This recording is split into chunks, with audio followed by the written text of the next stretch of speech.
is suing defendant Chris Baumgartner for vandalism after his 16-year-old son damaged her car. Court come to order. All rise. Judge Judy. Have a seat, everyone. Kevin. Hello, Judge. Case 2101, Lawson versus Baumgartner. Thank you. Welcome. Ms. Larson, it is your claim that the defendant's son, I assume that's this young man over here, vandalized your car. And he vandalized your car by smashing in a side mirror. Yes, ma'am. Which required you to be without a car for a day while they fixed it. So you want his father, who was actually present at the time, to pay for the damage. Yes, ma'am. From what I gather, this happened on Father's Day, which was June 19th Yes. of this year, and you were going over to visit your father Yes. for Father's Day. Stand up. Chris's son rises. What I gather from your complaint, was he sleeping? Yes, he was. Okay. Some sort of an altercation happened, which you'll tell me about in a moment. His father was called. Yes, ma'am. His father came. This kerfuffle continued, and when they were on their way out, this young man, whose name is? 𝐸 Baumgartner? Caden. Caden. Caden smashed in your passenger mirror, and his father says, well, he actually saw him do that, but it was just pushing in the window, the mirror, and really all you had to do was pull it out, and it would have been fine. Right. That's your defense? Yes, ma'am. Okay. So let's start out when you arrived at your father's house. What time? I arrived at my father's about, I would say, about 11:15. Okay. What happened? And it woke up Caden in the process. Caden got upset. What did he say? How did you know he was upset? He started screaming and pretty much saying, why the heck are you coming in here, waking everybody up? You have no right to. Okay. And then after that, Caden got up and started yelling, started punching the walls, screaming. My father went in there, and then his father, Chris, ended up getting called to come get Caden. How far do you live from where Miss Larson's father lived? About 7 miles away. How old is your son? He's 16. Is he the oldest one of your children, in the middle? The youngest. Any other children at home other than him? No, ma'am. So he's the baby and he's home? Yes. Who sets the rules for him? Well, I do. Where did you think he was going? No, I knew he was over they had something to do for Mother's Day, and then they had That was another. Father's Day. Well, I know, but I'm saying for the entire Mother's Day is in May, Father's Day is in June. But they usually something- don't have they had carryovers. something planned, I don't know. But anyhow, yeah, he was over there. Times have changed, life has changed. The only time you got to sleep outside your house when I was growing up was when you were outside in a pine box or a white dress. That was it. Those were your choices. Yes, ma'am. That's the way you could leave your parents' house, right? I chose the dress. All right. Now, Caden, I'm going to come around to you because, you know, we're not talking about somebody losing 2 pints of blood or somebody losing a finger. Yeah. I know what it's like to wake up a teenager at 11:30 in the morning. Mm-hmm. I'm usually ready for dinner at 11:30 in the morning.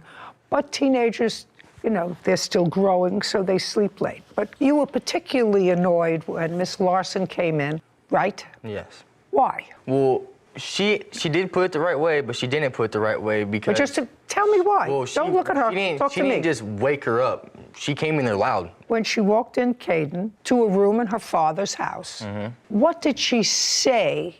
And tell me in what tone of voice she said it. She said in like a excited voice, but not like a mad voice, excited voice. All right, and that got you mad. No, that's not what got me mad. I didn't What got you mad? By the time I could even finish my sentence, she's already busted in through the door and was in my face saying, you got something to say to me. Just a second. You're not following me. She came in, and the first thing you said was she was talking too loud, and I want to know what you said to her. I didn't say nothing to her. Nothing. Nothing. I didn't even look at her. And then she left, so... She cussed at me, but then she walked in there and she later said... Who cussed at you? Her. And then she later said Well, that just she a was second. I didn't get to that part, that she cussed at you. If you didn't say anything to her, what would she cuss at you? Because she got a phone call from her saying that she wants me to get ran out of the house. That's how this all started. Just a second. Oh, that's a different story. Okay, so what you're saying to me is you believe that she came over for the purpose of getting you out of the house. I believe so, yes. Because that's what I got told. Well, let us assume for a moment that's true. That would sound right to me. Get him out of the house. It's 11:30 in the morning on Father's Day. We want to have a party here. Get him out of the house. That would sound right on the money Tout moi. Right on the money. I mean, if that's what it was about. So I don't care if that's what it was about or not. Okay, your father comes. What happened when you got there, sir? When I showed up, I went to the door, I knocked on it, they answered the door, it was pretty chaotic. Look at me. It was pretty chaotic. Describe what chaotic is. Okay, there was a bunch of yelling and screaming going on between Caden, my son, and the plaintiff. And Miss Larson. Miss Larson, yes. And I told my son, I said, hey, you just need to step outside and let me figure out what's going on here, and I'll be right out. I tried to talk to Mark. Mark come out of the room. Who's Mark? That's the father. He was being very disrespectful, he said, and he said he wanted him to leave. I said, okay, that's no problem, I'll get him Just out a of here. second. The father came out of the room and said, I want Caden to leave. Right. And did he leave? When I come and got him, we left, yes, we did. And he walked out the front door. Yes, he did. And when he walked out the front door, he passed the plaintiff's car. Yes, I believe so. What do you mean? You wrote it in your answer, sir. Yes, I so did. the answer Yes, is I did. yes. Yes. And you saw him do what to the mirror? Caption coming up. Don't minimize Well, I'm what he not did. I would have minimizing. slapped him upside the head if I saw him take his hand and knock off somebody's mirror. I really didn't mean that. I don't believe in corporal punishment. Amen.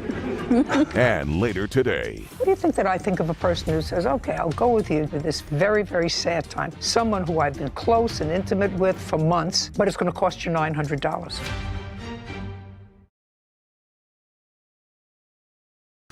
A courthouse. The Judy Justice logo appears. In the courtroom, Morgan, Chris, and Caden. Morgan Larson claims Chris Bumgardner's 16-year-old son, Caden, vandalized her car.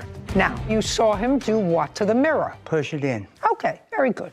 Now, do you have photographs of the pushed-in mirror? I do. I'd like to see it. Okay, one moment. Just for my own curiosity, you knew that it was wrong for him to touch that mirror. Yes, ma'am. Okay, and if what you say is he just pushed the mirror in and all it had to do is be, you believe, to be clicked out? I believe to be just, clicked out. Why didn't you do that? Why didn't you say to him, don't touch somebody else's property? That's what this is all about. Well, I Your believe I temper. did say that to him. Just I a said, second. Don't put your Well, hands. then why didn't you pull out the mirror if that's all it was? If you say the only thing because wrong she with the was mirror is coming that out- it has to be pulled out, why didn't you do that? You didn't see him touch the mirror. No, I did not. You were there. She was right behind us. She didn't see it. You saw it. So my only question to you is, if you saw it and it was that minor thing, and you know what it is, either you can click the mirror in and then you pull it out. I'm always afraid to click it out that I'm going to break it. Exactly. You're not suggesting that anybody else touched this mirror to damage it. No. Okay, let's see. Kevin brings photos to Judy, who reviews them. What did he use on the mirror, sir? What did he use to hit the mirror? I believe it was his hand. When you say you believe it was his hand, did you see what was in his hand? He had nothing in his hand. Did his hand get bloody? No. Okay, Kevin, would you turn these over to the defendant, please, and get from the plaintiff an estimate for the damage? Kevin shows the photos to Chris. That's not what. Well, they ripped it off there. Well, yeah, clearly, because that's not what it looked like when I seen. Because when he walked by, he just simply. Okay. And I said, now, Caden, that's enough. Chris returns the photos to Kevin, who brings them to Judy. So you had a $500 deductible on your insurance, Yes, I did. and you had it fixed. Yes, I did. Okay. And you paid $442.74. Good. How long did it take them to fix it? I would say about a month with the parts being on back order. And I Oh, but couldn't- you had the use of the car all that time? No. Oh, of course you did. Okay. Just want to see what you have for a car rental.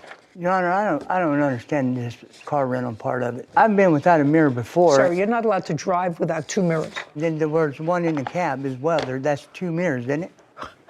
I don't know what you're asking me, sir, because at some point you just have to take the car, and let's say it takes a day once you get the parts. At some point you have to take the car in and you're without a car for a day. Well, then you can either be without a car for a day or you can rent a car for a day. I'm not giving her a rental for a month. I'm not crazy. You know, there's a certain amount of inconvenience that one endures when somebody else vandalizes a piece of their property. And that's part of the punishment. Well, I understand. Yeah, I'm glad you understand. Don't minimize Well, I'm what he not did. I would have I'm- slapped him upside the head if I saw him take his hand and knock off somebody's mirror. I really didn't mean that. I don't believe in corporal punishment. Amen. I don't think you needed 15 days to fix this. I didn't think so either. Well, I certainly don't think so. But you're entitled to a day's car rent. So I put that down as $200, including everything, $642.74. Judgment for the plaintiff. Thank you very much. This court is adjourned. Chris, then Morgan. I didn't think that I needed to pay the whole $1,300 out of pocket. I'm just glad someone finally held them accountable for what they did. The mirror, I was walking past it and just hit it. Bam, you know what I mean? I finally am getting reimbursed for the money I had to pay. I knew what I was doing, and when I did it, I did regret it after I did it, you know what I mean? I feel like some people need to control their children better. Judy and Sarah. It's also a sign of the times that this father did not own up to what he saw. I will say he was on the more responsible side of parents than some that we've seen here. He said, I said, Caden, what are you doing? This is not how you act. This is not how you behave. So that I almost appreciated. But he didn't take it as far as you or I would have liked. As far as knock at the door. I know this is hot. My son did something wrong. I'm going to pay for it. Yep. Whatever it is. I have to come into the 21st century kicking and screaming. I'll try and help you as much as I can. Thanks. Kevin. Case 2105, Davey versus Miller. All parties, please step forward. Melissa Davey is suing her ex-boyfriend, Joseph Miller, for an unpaid loan. Mr. Miller, I think I'm going to start with you today, just because I have to kind of shake it up for myself. Otherwise, I get stale. You and Miss Davey were sort of in a relationship for a brief period of time. Yes, Judge. Never lived together. No. There came a time when you wanted a new car. Not a new car, but a better car. Yes. You wanted a better car because you wanted to use that car as a driver for Uber. Yes. And you needed a down payment. Yes.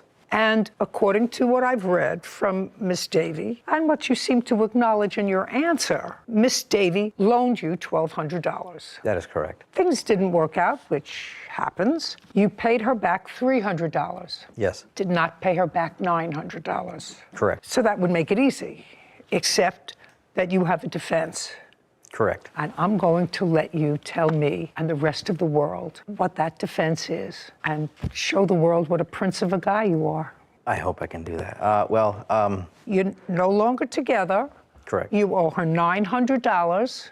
No. Well, you just acknowledged that you paid her $3 and you owed $9 because she gave you $12. I owed $9. I said at that point you owed $9. You're no longer together. Yeah, I'm sorry. I misheard you then. Okay. Well, I sympathize with that because I do a lot of mishearing myself. But what I said to you was, at the time you broke up, you owed her $900. That is correct. Now you're going to pick it up from there and tell me and the rest of the world what your defense is. Because I read it. I just want to hear it from you. All right. At the time of our breakup, you are correct. I did owe Miss Davies $900 and had told her that I would continue to pay on the debt that was owed. Okay, and what was the month and year of your breakup? End of April, maybe? End of May. End of May? May. Okay, end of May, broke up, owing $900. And you said? I tried to be cordial and have conversations periodically with Miss Davies, and they did not go well. And then Miss Davies had to put her... No. You tried to have conversations with her with a view towards what? Just to reassure her that I was going to pay her back the rest of the money. Okay, so she would call you and say, where's my money? No, I would send her a text and kind of chat, and then I would give her a quick call and say hello, and we would have just a little chat every now and then, just to remind her that, hey, I will pay you back the money. That sounds so off, Mr. Miller. People don't usually call an ex-girlfriend who they owe $900 to and say, hey, by the way, I know I'm going to pay you back the money, I just need a little time. That usually comes from the other side contacting them and saying, I would like my money. Typically, you are correct that most people, if you owe the money, you don't contact the person that is owed the money. I didn't want her to do that. I didn't want to have her come to me and be like, hey, where is my money? Okay, so you break up the end of May. Did you give her any money in June? I gave her one in April and one in July of $154. So at the time that you broke up, you had only given her $150. Correct. Later on, she kept bothering you, you were reassuring her, and in July, you gave her another $150. Correct. Keep going, and I still get $900. Caption coming up. Where does it say she's forgiven your debt? The very top one, I believe it says you won't have to pay for a thing. No. And that was... No. Miller, this doesn't say she's forgiven your debt. Melissa grins. A courthouse. the Judy Justice logo appears. In the courtroom, Melissa and Joseph. Melissa Davy claims her ex-boyfriend, Joseph Miller, owes for an unpaid loan. I still get $900. In July, she had to put her dog down. And That was in mid-July? I believe, yeah, about the, July 11th. So you'd already given her the other 150. yeah, and So she called you and said, she sent me a message that said, hey, you know, I'm gonna do this. So I called and she's like, hey, I'd really, really like you there. I can't, the last couple of words you just sort of muttered, sir. I don't know why you sort of muttered them. She called you and said, I would really love to have you there. I don't want to do this alone. I would really appreciate if you would come. okay. And did you think of that as a reasonable request? Yes and no. Okay. Did you agree to go? After we No. talked, I want you to tell me what she said and what you said. she said that she would do No. anything. I really want you to go. And this is on the phone. That's what you told me. This was on the phone. Yes. So you didn't say that she could see on the phone. She said, I'd really like you to go. And you said what? I think that could be worked out. Okay. I think that could be worked out. Yes. And then what's the next thing that was said and by whom? I believe she said that I would do anything to have you there. I don't want to do this alone. Well, you told me that before. After she said, I really don't want to do this alone. I would really like you to be there with me. And I said, and you said, that could be, what did he say? That, He said, okay, I think that could be worked out. I think that could be worked out. Okay, so that's what you said. And then who said something after that? she said that she would do that She already would, said she would do anything? Yeah, she would even relieve my debt. She said that or did you? She said that. She said it? Yes. Okay, because that's what his answer was here. Okay. And so then you said to her, fine, I'll go with you. And you went with her and you spent 3-4 hours there while the unfortunate business of an end of life for a beloved pet takes place. And prince that you are, you relieved yourself of the $900 that you owed her. Yes. Just for my own information, how long did you and Miss Davy date or have a relationship? A month, 2 months, 3 months? 4 months. 4 months. Did you get close? Tried. Both of you or just she? Both. So you tried to make it a warm, close, intimate relationship. As best we could, yes. And when you needed some help, she offered to help you.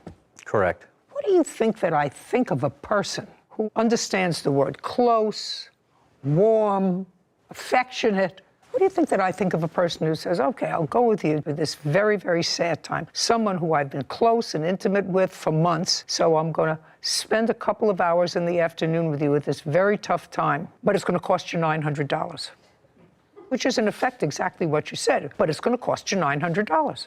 Let us assume that I believe you, a reasonable ex-boyfriend who wanted to be, as you said, I didn't want her to have to come and chase me. I wanted to assure her. So a reasonable ex-boyfriend would say, sure, I'll keep you company.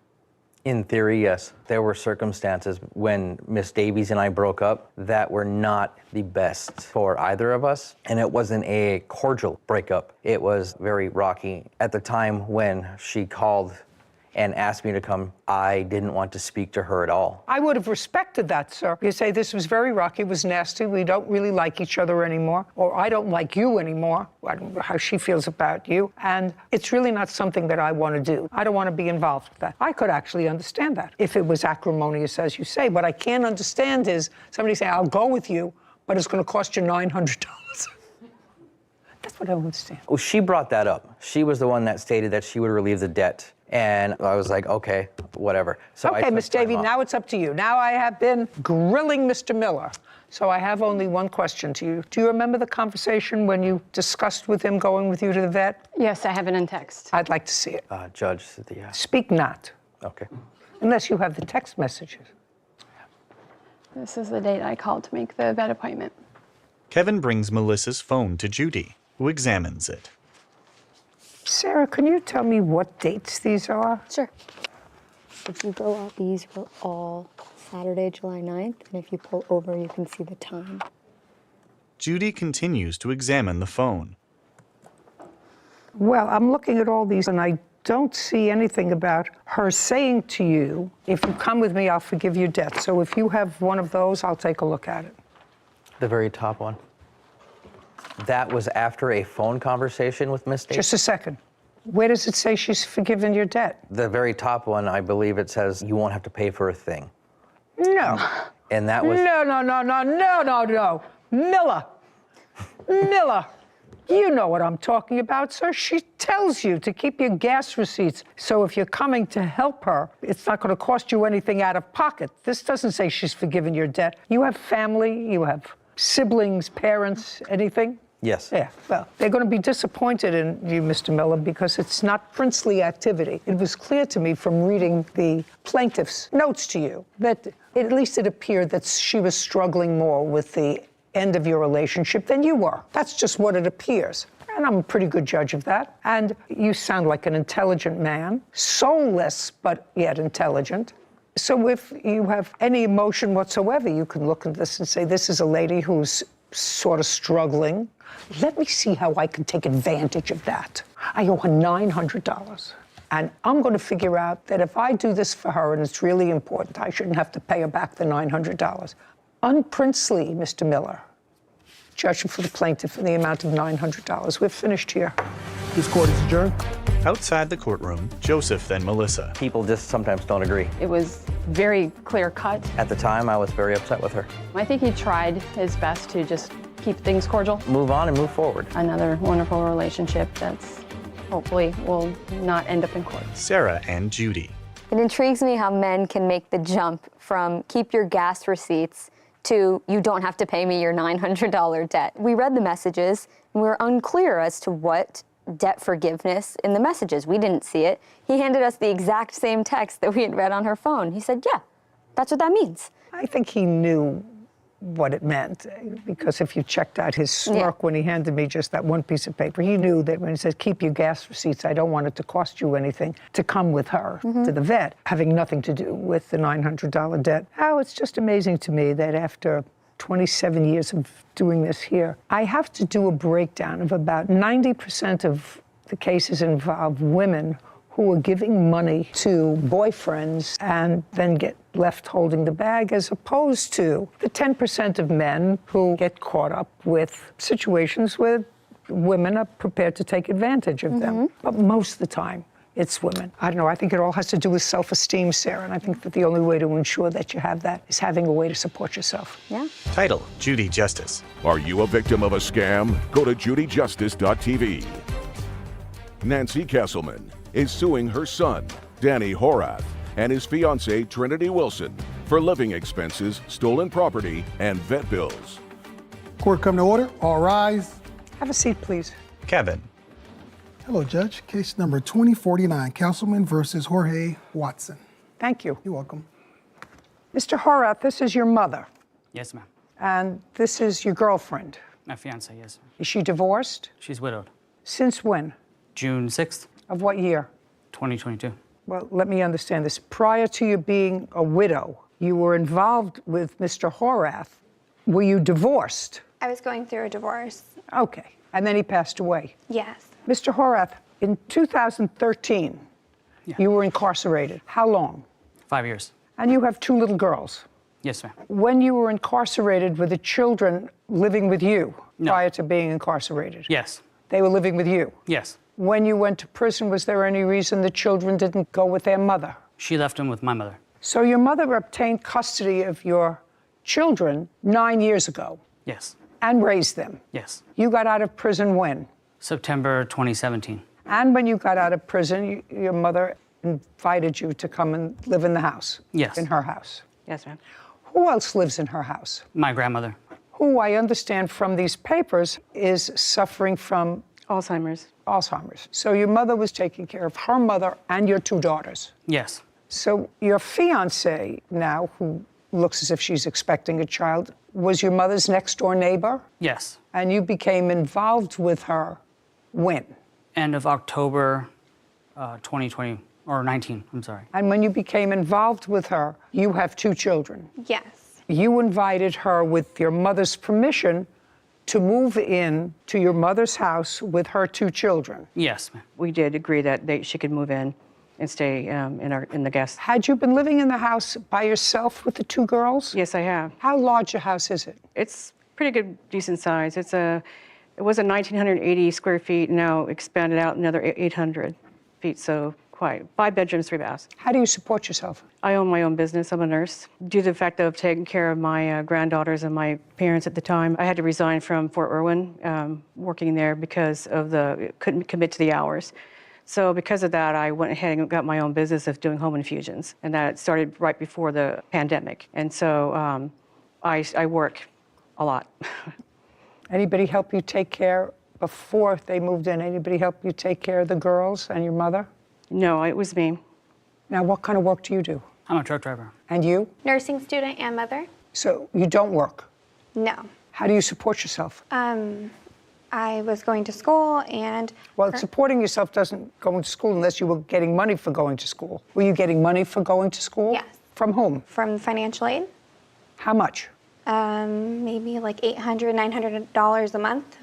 And this was before I was living with Danny and Nancy. And after you moved in with Danny and Nancy? I was helping her take care of her mother, and her VA was paying me to take care of her. She was getting the Veterans Aid and Attendance. I gave her that extra money to help out with my mom and those expenses. And then currently, I'm taking care of our young son we have together. So you have a child together and expecting another one? Yes. So then you'll have 4 children, correct? Yes. And you will have 4 children? I will have 4 children, yes. Sounds as if your mother did some very nice things for you. Yes, ma'am. Sounds as if Miss Castleman did some very nice things for you. Yes. Why do you think she's suing you?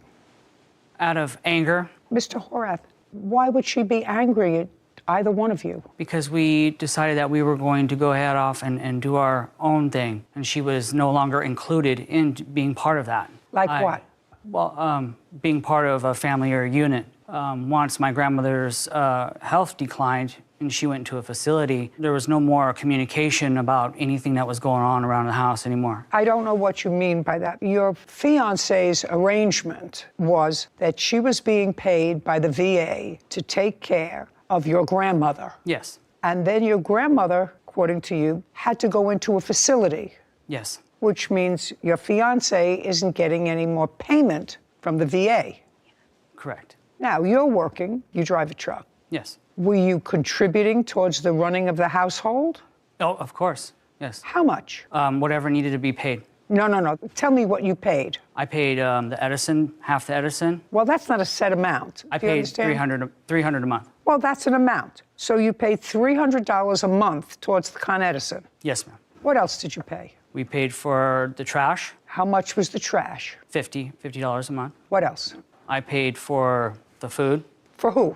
For our family. Well, for all of you or just for you, your fiance, and the 4 children? And my grandmother, yes, and my grandmother, and Nancy, too. Not for me. Shh. Speak. She would come over and have dinner with us quite often. And I would make her meals and send them to her. What you're saying is, because I read when you said she would come over for dinner, there came a time when there were an awful lot of people living in the house, and your mother, because it was so crowded, moved into a trailer on the premises, and you moved into the master suite. Yes. Is that correct? Yes, it is. Say thank you, Mom. Thank you. Thank you. Thank you, Nancy.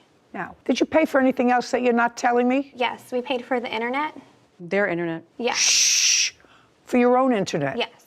I'm talking about expenses for the house. I assume the mortgage was paid off. Is that what you wrote Yes. here? Danny Yes. did pay for the property taxes. Okay, well then, that was my next question, property taxes. Did you pay for any of that? Yes. How much did you pay? It was $12.64 a year. Anything else? Remodeling expenses that we did to the home. I know it was expanded, and it was expanded after you were there. Yes. Yes. And do you know how much the remodeling expenses were? The additions were done before I came home, but everything else was added to when we were living there. Like what? The pellet stove had went out, so we bought a new one. Oh, I'm not interested. Okay. I'm not interested in that. I'm talking about regular. So let me get to my trusty computer. We have $300 a month for Con Ed. So I don't even have to do that. I could do 1, 2, 6, 4. Everybody knows me now. I'm a little challenged with regard to these things. Divided by 12 equals $105 a month, and $300 a month for Con Ed and $50 for trash is $5. So you paid in total the expenses that you told me, $455 a month for living in a 5-bedroom house. I'm just setting the stage for this. You paid $455 a month for living in a 5-bedroom house, and your mother moved out to live in a trailer so that you could be in the master suite with your fiance, a new baby, and one on the way. Those are the objective facts that I have. Okay. Now, so I asked you, because your mother is suing for a lot of stuff, and I don't understand why somebody would take this approach when she was nothing but good to both of you.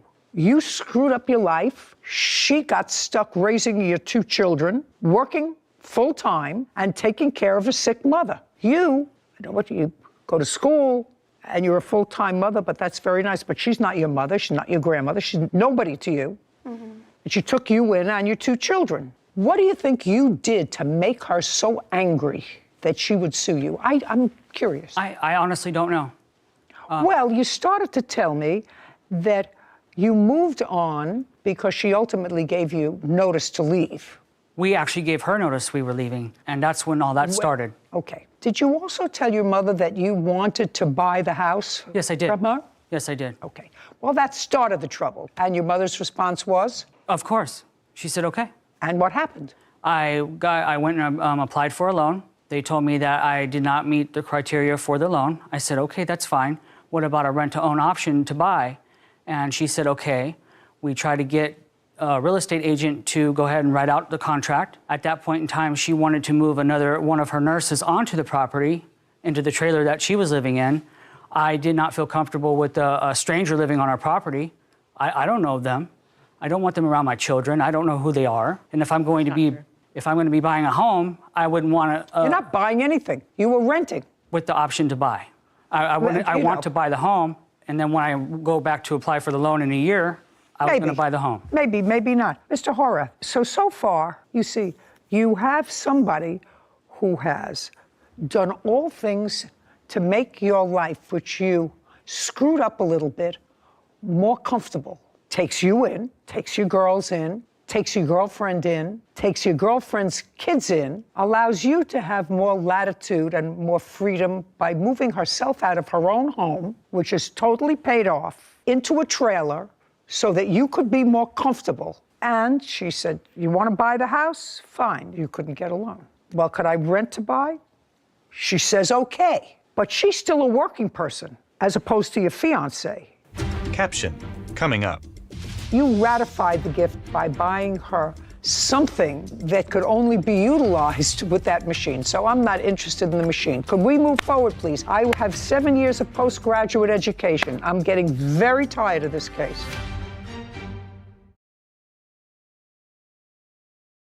A courthouse. The Judy Justice logo appears. In the courtroom, Nancy, Danny, and Trinity. Nancy Kesselman claims her son, Danny Horath, and his fiancée, Trinity Watson, owe for living expenses and stolen property. Danny and Trinity say they always paid their share of the bills. Okay. Now, she's still a working person, and she said, I would like to move one of my nurses. She's not talking about moving in some sex offender into a trailer next to her grandchildren, who she's raised. So I wouldn't see what your problem is with that, but that's neither here nor there. So that started an acrimonious separation. I'm not going to rent the house because I'm not going to allow you to move somebody that I don't know. I'm not even going to meet them. Somebody that I don't know into the trailer. Where are you living now? We have our own home now. Where? Because we didn't agree with, we didn't want to live with her nurse, so we went Just a second. I said, the question is, where is your own home? in Hellendale, Is that where she lives? near How near? 10 miles up the road. And when did you move there? July 14th. How big a house? It's a 3-bedroom, 3-bath. Who owns the house? We're renting And how much are you paying in rent? $2,500. So you got a smaller house at 5 times what you were paying her. Is that what I'm hearing? You paid $455 monthly to your mother. We also paid her van payment, but we What? also used the van. Her van payment, it was $900 a month. Did you use the van? Yes. Good. Well, good. we used it to also take her mother to. Did you use the van? Yes. For you and your children and his children? Yes. Yes. Okay, good. So I want to know if she's right down the road and she was good to you for a decade, why is she not included with your family anymore? She chose not to be. Really? Yeah, she wants to work all the time. When we invite her to do things or family functions or church functions, she would never come. Well, you say never. You just moved out a month ago. This is prior to us moving out. We haven't talked to her since we moved. You mean prior to you moving out, you would invite her? Oh, yeah. And what you said was, could you read that back? She's working all the time? Is that, I just want to know if that's what he said.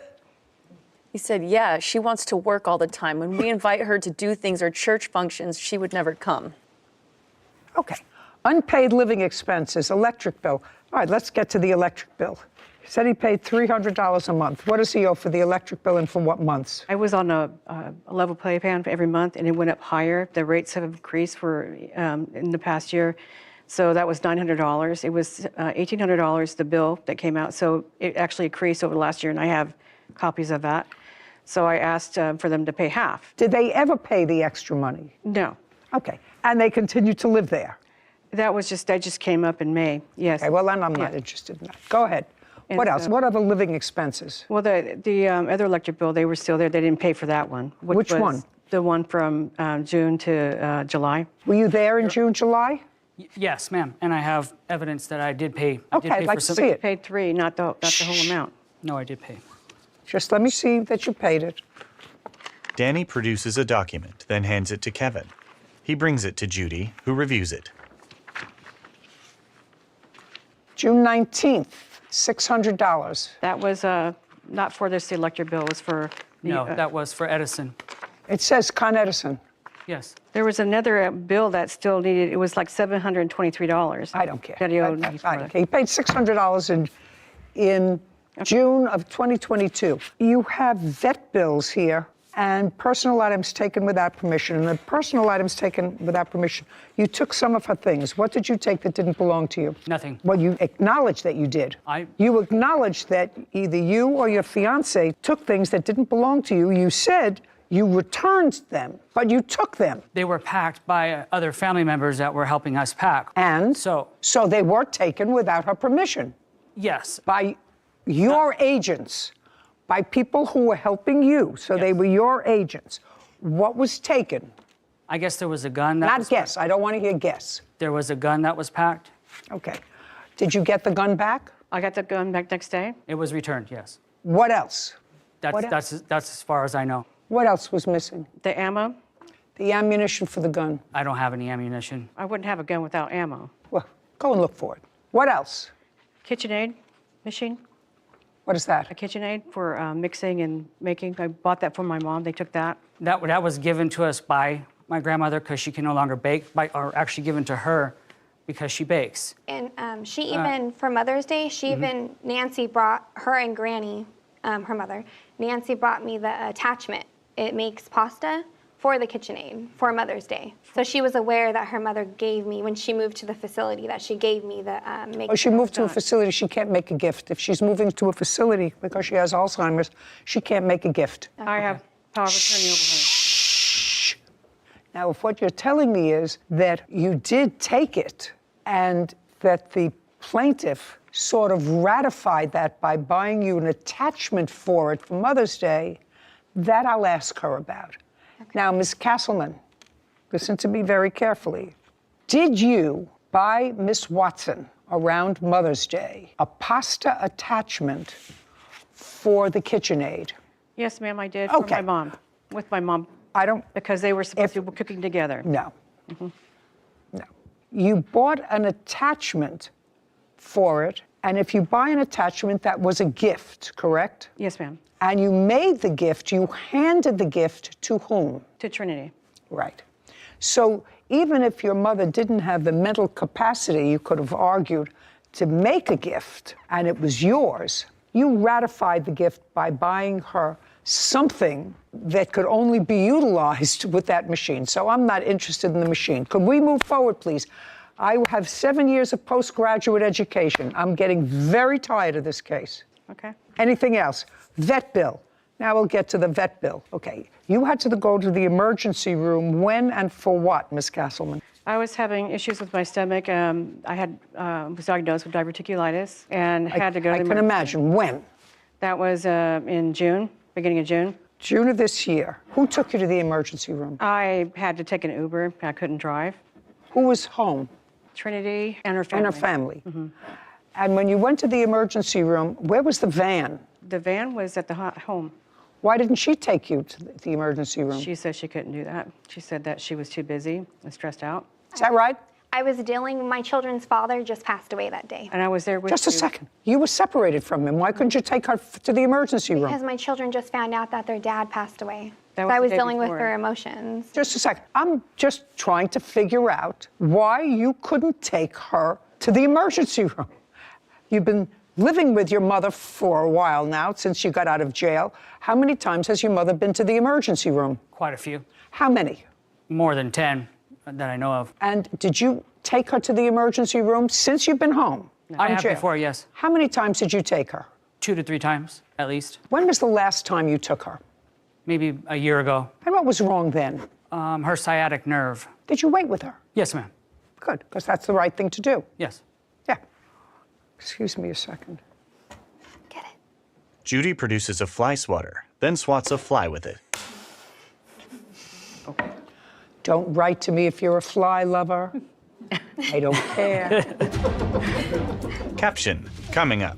You did absolutely nothing wrong. If I looked up the word ungrateful in the dictionary, their pictures would be there.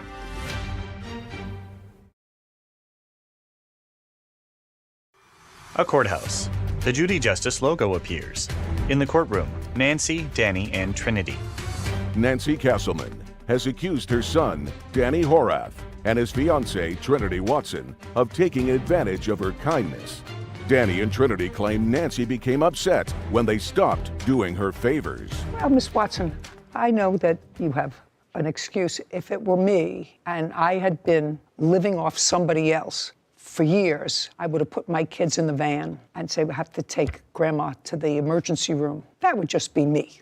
And deal with my children in the van 5 minutes later. And I would have if I wasn't dealing with my children at the time, and she was aware of that. I think she even took a Lyft or an Uber. She let me know it was okay. I'm just telling you. I'm trying to get some sympathy going for the two of you. I'm not getting any sympathy going for the two of you. Did she ask you to watch her dog? No, she, like normal, I have a dog too on the property, and it was a mutual agreement that anytime one of us were gone, we would always make sure the dog went out to use the restroom. But the day her dog had an injury, I wasn't home. Where were you? Gymnastics competition. It just happened at night. When was your dog injured? On the day that I went to the ER. I asked her before, I said, I have to go, my Lyft is here, you know, and can you feed my dogs? And because they're in their trailer still, and Molly's still on the bed, and I didn't want her jumping down, and can you take them out? I don't know when I'll be back. The Uber was there, or the Lyft was there, and I left. And then when I came back home, it was about 5:30 in the morning. I noticed the dogs were in there, and that Asher was cut up. He had big old laceration. Did you know what happened? Could you figure out what happened? No, I think I know now they probably it was probably under their trailer while he was out, because she did say that she took him out, but she forgot to feed them, and she was home. That night I was home, yeah. Mm-hmm. Did you see her dog injured? No. Did you feed her dog that day? No, I did forget to feed the dogs. I took her small dog, Tamale, off the bed, and I had them go out, and then I put them right back in, and I went back on to the house. And you forgot to feed them? Yes, I did. Okay. But when you went in there, the dog was not injured? No, he was not. Okay. The last part of this, and then I'm actually finished. Money owed for unpaid living expenses. Anything other than what we have discussed? They're supposed to pay rent. Starting when? It was supposed to initially have been in November for January of 2022, because since my mom had to go, you know, away because she couldn't take care of her anymore, you know, I had to do what I have to do. You mean after she stopped watching your mother? Mm-hmm. That's when I mostly enforced it. But there are text messages that they agreed to pay. I'd like to see them. Okay. I understand, Mr. Horath and Miss Watson, that the agreement was that you would live there paying certain expenses but not rent, as long as you, Miss Watson, and or Mr. Horath, when you were home, would take care of her mother so that she could work. Yes. Yes. And that stopped at a particular point. Yes, in May. That stopped in May. Yes. Okay. Judy reviews a printout of a text exchange. Well, it does seem that there were arguments back and forth about these expenses, but never wholly an understanding that that was going to happen. Your Honor, I had several conversations with my son while he's truck driving. He didn't really talk to her particularly because I think she had a lot of influence on that. He would have done the Whether right he did or whether he did, this comes from Danny himself. He says, okay, check this out. I'll call the state inspectors for the septic room additions in the bathroom that needs permits first. She did. Just a second. What kind of thing is that? How many times have you been married? 2. And how old are you? 37. How many times have you been married? 2. And how old are you? 28. And that's 2 in addition to this current engagement. No, then it would just be 1. And you? Just 1. Well, then you're not married, so you've each been married once before. Yes, ma'am. I just want you to look at your mother. Maybe in the next couple of years, maybe, she will be here, and maybe she won't. I'm sure when you married the first time, you expected that to be forever because you made a couple of children, right? Yes. I hope you'll be able to see that face for a very long time, but she had another husband before you. You're only going to have one mother. And your mother was really good to you and really good to a stranger and her children. And she didn't invite them in and say, well, I'm going to apply for some assistance because now, no. She worked all the time. According to you, she chose to work. She chose to work all the time instead of going to church with you. You have no idea how ridiculous that sounds. You have no idea how ridiculous it sounds to me that Miss Watson says to me, I have children. I can't work. Well, she had 2 children, yours. And she worked and had your 2 children that she had to take care of. And she's much older than Miss Watson. Do you understand? Yes. If you have a work ethic, you have a work ethic. If you don't have a work ethic, you don't have a work ethic. But right now, she took care of you since you got out of jail. That's a long time. And for you to cut her off from yourself and her grandchildren is pretty outrageous to me. But you're 37 years old and you have 4 children. Now 6, because they don't have a father anymore, right? Yes, ma'am. Yeah. So I don't know what you were doing with all your extra money, but to your mother you were paying $400 a month for a 5-bedroom house, and now you're paying $2,500 a month rent in a 3-bedroom house, and I assume that that's plus trash, Con Edison, and internet, and everything else that goes along with the house. So I don't know who's paying for that, unless you were just stashing away money. I don't know. I doubt it. I don't even want to go into it. Anyway, Ms. Castleman, it's not worth it. You did the right thing with him. You took him in. You did absolutely nothing wrong. But you didn't have a contract with him. And you didn't have a contract with her. And I can't enforce giving you money when there was no enforceable contract. But if I looked up the word ungrateful in the dictionary, their pictures would be there. We're done. This court is adjourned. Outside the courtroom, Nancy, then Danny, and Trinity. I'm grateful for the things that she did say so they can understand where I'm coming from. She has no control. She gets upset and wants to see revenge in any way she can. Those words are not from him. I know my son. We had a good relationship before all of this transpired. They don't get it. Well, I hope that we can all eventually get back to that point for the sake of the kids. Judy and Sarah.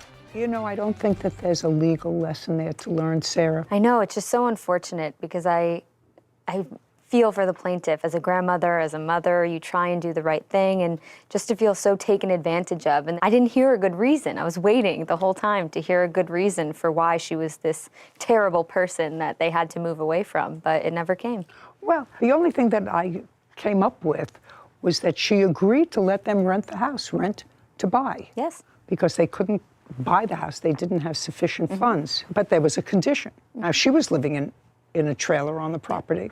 She said, I want to be able to move somebody in there because I'm going to have to find another place to live and I'm going to need money. If I sold the house, I would have some money. And I'm sure to pay for her mother in care costs money as well. She's a hardworking lady. She had 2 little kids that she had to take care of, in addition to a sick mother, in addition to working full-time. A lot of stress. While this one is in prison and the girlfriend is going to school. No legal lesson, but hopefully they work it out. Hopefully. Be too bad if they didn't. Title, Judy Justice. Are you having a family dispute? Go to judyjustice.tv. For Laws is suing her niece, Janelle Laws, and her stepdaughter, Ari Scales, for the costs of a car. Court come to order. All rise. Judge Judy. Have a seat, please. Kevin approaches the bench. Hello, Judge. Case 2130, Laws versus Law, Scales. Thank you. You're welcome. Miss Laws, this young woman is your niece. Yes. And this young lady is the ward of your niece. Yes. You have guardianship over her. Is she related to you? No, she's related to my wife. Okay. But you have guardianship. We both do. How old are you? I'm 21. You had an automobile. Yes. It was an automobile that you allowed your niece to use, and it was at her house. Yes. That was in September of 2020. Her car was in the shop, whatever. Mm-hmm. Anyway, your niece went out of town for a while? Yes. Do you remember what date that was? October 17th of 2020. And prior to your going out of town, had Miss Scales ever driven the car? No. Had you ever given her permission to drive the car? No. Now, Miss Scales, there did come a time in October of 2020 that you took the car. Yes. Tell me how you managed to get a hold of the car. So the keys, we have a key hook in the front of our house, and I just used the keys there. Did you ask anyone? No. Tell me why. I had a scare that I was afraid to do by myself. What kind of scare? A pregnancy scare. Okay. So you took the car to go where? To who I was dating at the time. What time of the day did you take the car? Between the times of 4 and 6 p.m. And at what time did you have an accident with the car? I would say between 7 and 8 p.m. Had you already seen the boyfriend? No. Where were you between 7 and 8? Where were you Driving. going? Driving to who? To the boyfriend. Oh, so it takes a while to get there? Yes. How long? About an hour. In any event, you had an accident. Yes. The car was totaled. You had insurance? Yes. And had you told your niece that you had insurance on the car? Yes. Okay, because she says that you had told her you had insurance on the car and you had a loan on the car. There was a note. That's correct. So when she borrowed the car, she knew it was insured. Did you also tell her that you had the gap insurance? Yes. And what year, make, and model of car was it? A 2015 Mitsubishi Mirage. Did you buy it new or used? Brand new. And how long was the loan on the car? 6 or 7 years. I think it was 6. So by 2020, you had paid up most of the car. Yes. What was the balance left on the car? I'm not exactly sure the exact balance that was left on the car. Okay. How much did you pay for the car? I paid $17,000. That's what it was financed at, so that's not with the finance charges. Okay, so you paid $17,000. How much of a down payment did you put down? I didn't put any money down on it. So in 5 years between 2015 and 2017, you paid off about 80% of the car. Yes. What's the car worth now? Based on 75,000 miles in good condition, I'm seeing between 5,500 and 7,500. Okay. Now, after the accident, you put in a claim through your insurance. Yes. And your insurance covered how much? The insurance paid out $7,379. They wrote a check to the bank? Yes, ma'am. And can I see the paperwork on that, please? Yes, ma'am.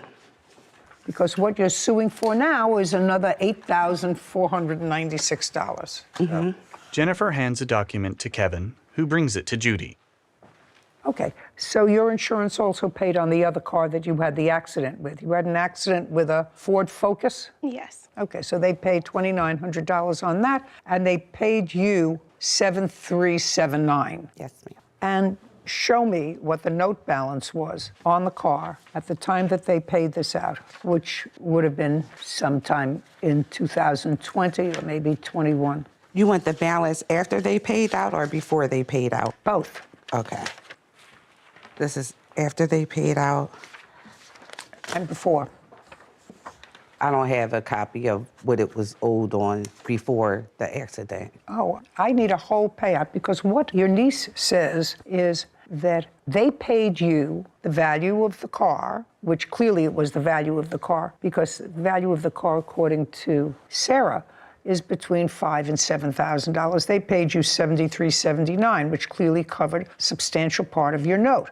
What the defendant is saying is that during COVID, for financial reasons, you had requested that the payments be put on hold. Right. And that you not make any payments on the car, and that the interest would continue to accrue. Right. And that's not her fault. You asked to have the payments put off, but you drove the car. You had the benefit of driving the car all during COVID. Right. And she shouldn't be penalized. The insurance company paid out what the car was worth. These additional charges are because you put off making the payments during COVID, and it also accrued that interest. That's your defense.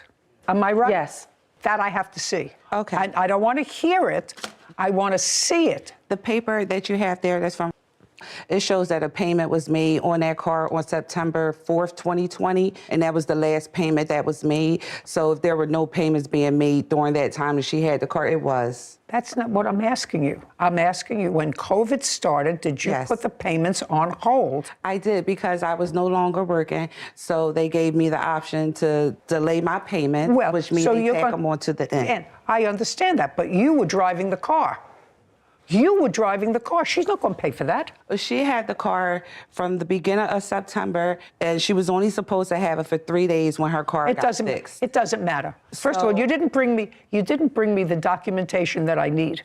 You didn't bring me what was actually owed on the car and what was owed on the car and how much was owed as a result of your deferring payments and interest. When I did the stop payments on the car, it was before she even borrowed it. Well, that may be, madam, but if what you're telling me is you started to pay again, you still drove the car when you deferred payments. Yes, I did. Yeah, well, that's not her responsibility. But the balance that's left on the car, they paid what the value of the car was. They said that they don't pay finance charges. So there was a balance of 37. Well, the finance charges were finance charges that accrued, and you don't have the paperwork for me here. $3,700 worth of finance charge for 2 months? No, that's not for 2 months. I don't know what the finance charges were for. It doesn't say that. You don't have the paperwork here. You don't have the right paperwork. So you have to understand something. What you're suing her for is $8,496. First of all, the car is only worth $5,000. You got $7,300 that the insurance company paid directly to the lender. And I don't have what you owed here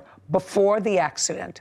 I don't have that, and the payments that you deferred. If you deferred payments prior to that time, that's your responsibility. But I only deferred payments for 3 months. That's not going to Just a amount second. to $3,700. I have no idea. You should have brought the paperwork. This is not that paperwork. So I'm out of a whole car.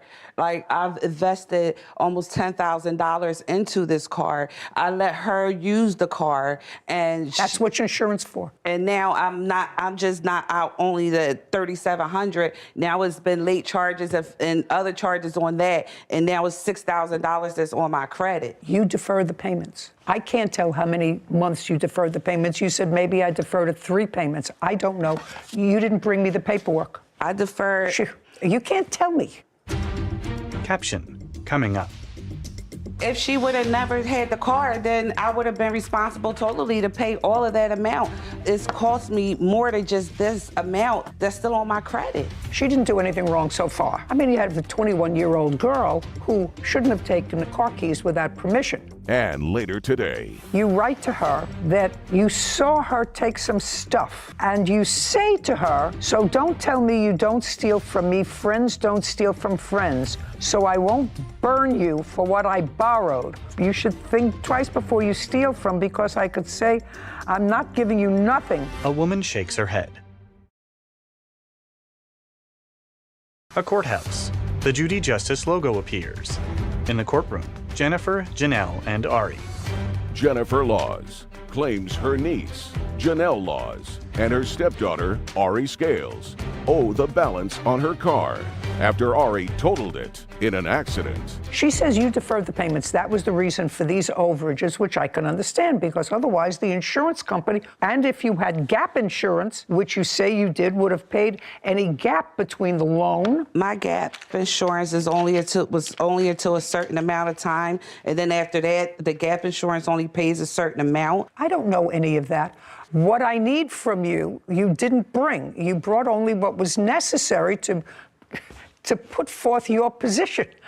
I need what was owed on the car and for past due payments with accrued interest and for current payments. And you don't have that. So far, all I know is you had full insurance on this car and the full insurance was paid. And if there was a reason that the insurance company, for some reason, didn't pay an amount of money, I don't have an explanation of that here in what you gave me, except the explanation that she offers, which was during COVID, you deferred your payments and the interest was accruing, and that the insurance company was not going to pay because that was done prior to October. That's not 2020. That's not true. I deferred 1 or 2 payments. Well, 2 minutes ago, was that 3 payments? Because, ma'am, I'm sorry. Let me just explain that.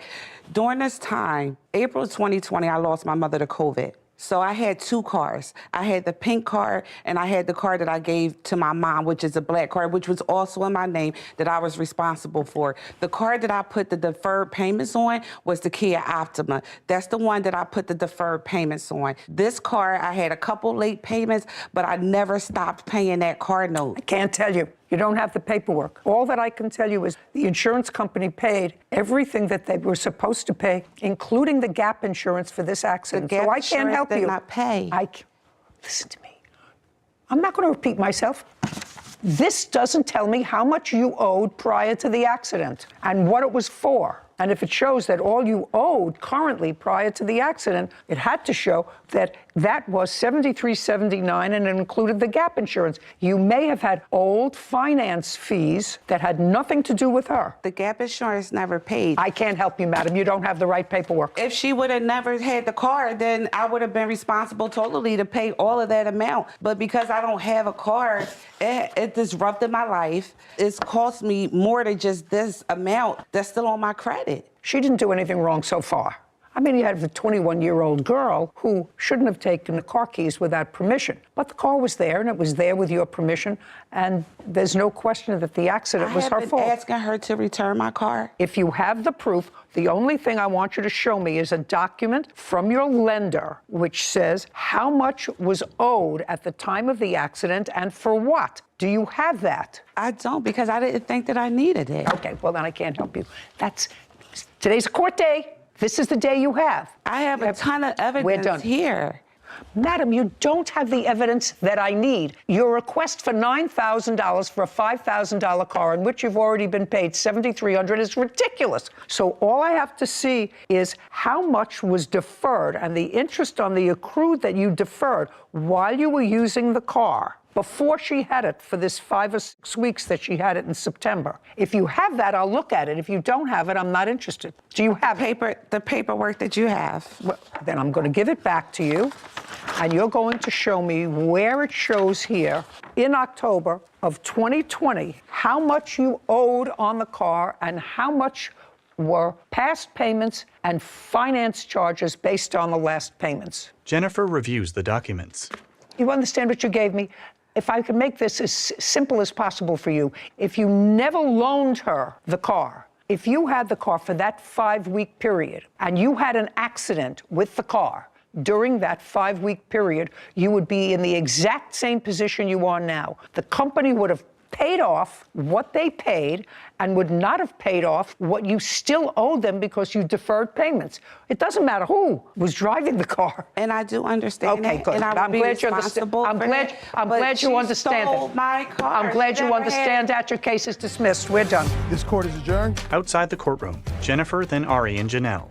She needed to borrow my car. It was just a bad accident. It was just me, young, got into an accident. So I thought that I was helping her. You know, so when this balance is due, I'm the one that's out. The car hit me and ran the light and it hit me. You know, I'm the one that suffered. I'm the one that got to pay all of that money. I'm fine. So I don't think that it was fair at all. Judy and Sarah.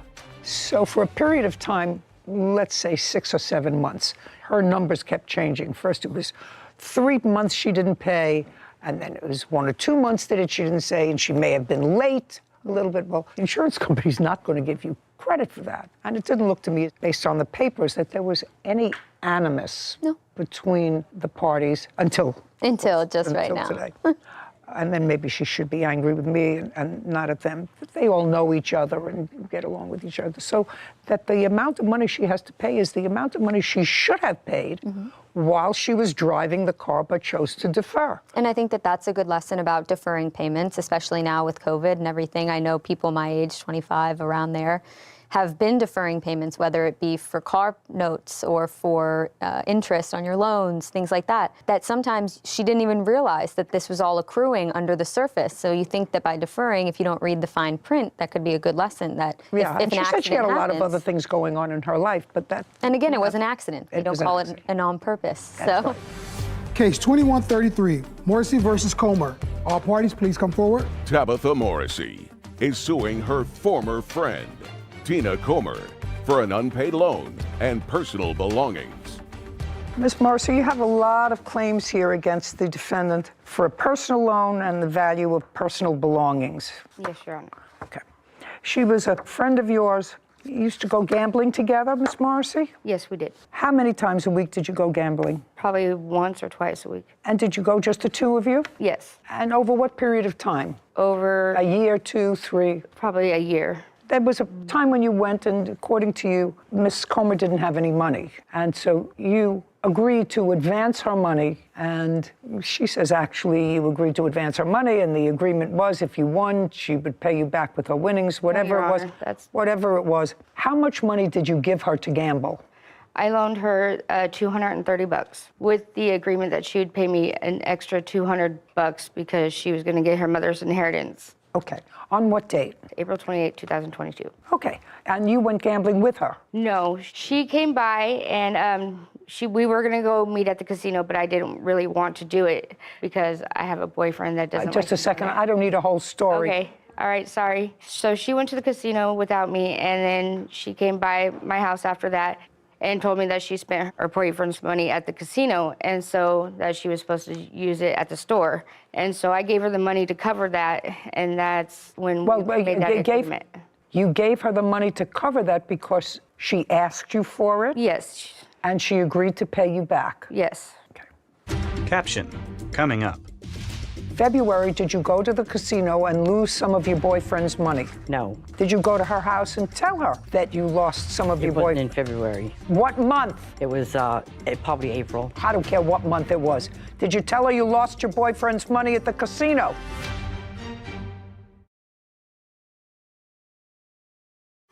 A courthouse. The Judy Justice logo appears.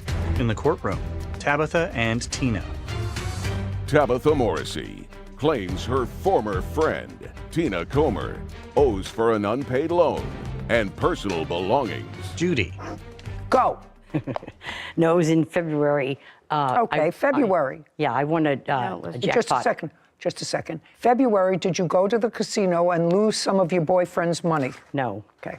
Did you go to her house and tell her that you lost some of your boyfriend? It wasn't in February. What month? It was probably April. I don't care what month it was. Did you tell her you lost your boyfriend's money at the casino? $30 of it. Judy glares at Tina. Okay. But in February, I won a jackpot. And I didn't have my license with me because I lost my wallet. And they told me I had to come back with my license to get it. I don't want to hear you. Sorry. So I asked Tabitha if she would take me back up to get my jackpot money, and I would pay her the money that I owe her, plus give her $60 for gas. And that's when I paid her the money back. And then her boyfriend also, there's some guy that she brought up there with us, asked if he can borrow some money because he said Tabitha said she'll pay me back. So I gave him $100 too. When you came back and told her that you had lost some of your boyfriend's money, according to you, it was $30, not $230. Yeah, it was $30. I already paid her the $2-something when she took me to Cass Creek in February. Oh, that was before. Yeah, so I didn't owe her no money. But I paid her back in February, the money that I did owe her. I got proof of it too. I'd like to see it. And I got proof that, okay. Take it out. I'll see whatever proof you have over this loan. Okay, yes. Tabitha and Tina both search through piles of documents. Come on, let's go. Okay, well, here's where I won the money. Proof. I also got proof of her saying that when she still owed me the money back in May. I got proof of that too. Casino check, I'm not interested in this. That's when I won the money. I don't care. And the other one shows when I had to go back and pick it up. I don't care about that either. And then... Shh. April 28th. I can loan you some. That's in April. Yeah, I said April 28th. So that's when she asks for some money. Yes. And that was the $230? Yes. I'd like to see what you have. This is... That's April, that's not February. No. That's in June when she told me how She's only gone to cash what wise. she owed me in cash-wise. Okay, so on June 11th, Ms. Comer, you write to her that you saw her take some stuff. Yes. Some beads, or friends took beads that belonged to you, and you say to her, so don't tell me you don't steal from me, friends don't steal from friends, so I won't burn you for what I borrowed, which is $230. But I decided I will not give you the other $200. So I'm just not going to give you the extra. That's what it's going to cost you for stealing from me. You should think twice before you steal from, because I could say, I'm not giving you nothing, so I'm only taking back what I was going to give you. We had to sign some more papers, so I should get it any day, and I will text you when I get it. I'm also missing a half box of sunglasses, and that girl is going to get it. She lied saying the hair clippers were hers. I don't care about all that. Okay, I'm going to deal with this loan of $230. And it's clear from your statement, Ms. Comer, although it's usurious interest and I'm not going to grant you that other $200 because it's outrageous. She's giving you 100% interest on the $230, but you are entitled to your $230 back. But okay, because she acknowledges, just a second, she acknowledges the debt on June 11th. Mm-hmm. Now, what about the personal belongings that you say? And don't give me a lot of nonsense. I'm not listening to a lot of nonsense. Okay, yes. She came to me and said she wanted to do a yard sale, so we were going to do it in May. Okay, you were supposed to do a yard sale. Yes. It worked for a week. It didn't work the next week. What items do you say she has of yours? She has jewelry of mine. I'm not listening to jewelry. Show me the insurance receipts for jewelry. Come on. Let's go. What does she have of yours? I can show you the pictures of her yard sale that does have my stuff in it. Well, what did she end up with your stuff for? You were there at the yard sale. I didn't have a car, so she came and picked me up and took me to my storage to go get my yard sale stuff to take over to her house to do it in the yard sale. She was supposed to contact me and come get me when she was getting ready to do the yard sale. I stayed the night at her house, and we were setting up all night long because it was a really big yard sale. It was more like a flea market type thing. And she never contacted me after dropping me back off at home, and she said that my box of jewelry fell out of my stuff when she was loading it up because she fell. So when she got home that night after dropping me off, she said it was in the driveway. You have that in text That was message? my personal belongings. You have it? Yes. I'd like to see it. Okay, hold on. Thank you. Tabitha hands a document to Kevin, who brings it to Judy. She reviews a text message. So this looks like a lot of cheap plastic crystals. No, my wedding ring was in that box. I had my box of jewelry with me to go through when I stayed the night at her house, and I was taking out the other jewelry, and the box that was coming with me home, she was loading it up, and she said it fell out of her car. So I don't see how it fell out, but she said it did. So when she got there that night, she said she'd seen it in her driveway. So, I mean, that had my wedding ring in it. And I was in the middle of getting the divorce, but it still means something to me. $230. Judgment for the plaintiff. We're done here. Thank you. This court is adjourned. Outside the courtroom, Tina, then Tabitha. Everything she said was a lie about the money, about all her stuff. Everything was a lie. Because she just doesn't want to pay me my money. She just wants to get money out of me. Because I won 2 jackpots and I got my mother's inheritance. It hurts very much. She's done. I don't even care to see her. Judy and Sarah. That was really very simple when you discarded this garage sale and crystal beads listed as some of the items in the text message that were their boyfriends. Tweezers. When you got rid of that, it was actually pretty simple. Cash loan, $230. Cash loan, $230 that she acknowledged in June. So, relatively easy. Yeah. Some easy. Some not. Some not. Title, Judy Justice. Want justice? Go to Judy. Selena Brown and Trayon Dupree are suing their customer, Brianna Freeman, for rental car damage and lost wages. Court come to order. All rise. Judge Judy. Have a seat, everyone. Kevin approaches. Hello, Judge. Case 2174, Brown Dupree versus Freeman. Thank you. You're welcome. Okay, who's the business person? It's us. That would be you? Yes. Your name is Mr. Dupree. Mr. Dupree. You a couple? No, ma'am. It's business partners. In what business? Car rental. How do you know each other? We met from the military. So you're not a couple, you're just in business together. I just want to know. Don't both smile. I just want to know. Let's go. We're friends. Yeah, we're friends. We're friends. What? This is not going to happen for me. We're not a couple. We know we're friends, you know, and we decided to go in business together. Where do you live? Houston, Texas. Where does she live? Houston, Where does Texas. she? Shut. Houston, Texas. Does she live in the same place that you do? In the same home? In the same place, building? Oh, no, we don't. Who do you live with? Myself. Who does she live with? Herself. When did you meet in the military? Maybe 2021. Not really sure exactly what month. But Now, if you're in business together, is the only business you had this one car that yes, we was just starting. What kind of work do you do? Crane operation. Full time? Yes. And what about you? I work at a call center. So that's your primary source of income? That's correct. Yes. And you decided to do this car rental as sort of a side gig? Yes. We had just got out the military, so we didn't have a job then. So we did it for a primary source of income. Well, you can't have one car that you rent as a primary source of income. We have our military disability check as well, so we have that. And we How did the long were you car. in the military? Almost 9 years. And you? 8. Where did you serve? Norfolk, Virginia, and Mayport, Florida. Jacksonville, Florida. So you were never out of the United States? Yes, I went overseas for deployments, but never stationed. But where did you go on your deployment? Bahrain, Dubai, Greece, Italy, and all over. Did you like it? Yeah, it was a great experience. Yeah, good. Yeah. What about you? Only Virginia. Only Virginia? Only Virginia. How did you become disabled in Virginia? I have no idea. I mean, you said you're on a military disability, so, you know, I could understand if you deployed someplace else. I have no idea. You have no idea what? Why, I guess, became disabled. Just mentally, I guess. Mental. Well, you applied for a disability from the Army. You said what? What? I said mentally. Just my own curiosity. I have to see how this is going. How much is your disability benefit from the Army? $2,000. A month? It's not an answer. Yes is an answer. What about you? Same. And is your disability mental or physical? Both. Well, your physical disability doesn't inhibit you from being a crane operator. No, not really. Great. I love America. Okay, so now you're out, you're both on disability from the Army. You don't have a job yet, so you decide to buy a Mercedes. That's correct.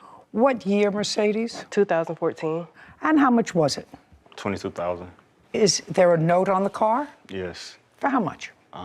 $350. Per month? Yes. How much of a loan did you take out? 23, one of them. It's not too The much. car was only 22. The car was 22. I don't know the exact number that the car is right now, but it was between 21 and 23,000 that we owed on it. And I took the loan out. Where is the car now? In Texas. With whom? She has it right now. What was the rental agreement that you had with Miss Freeman? You didn't form a business corporation or anything else, am I correct? Yes, we have an LLC.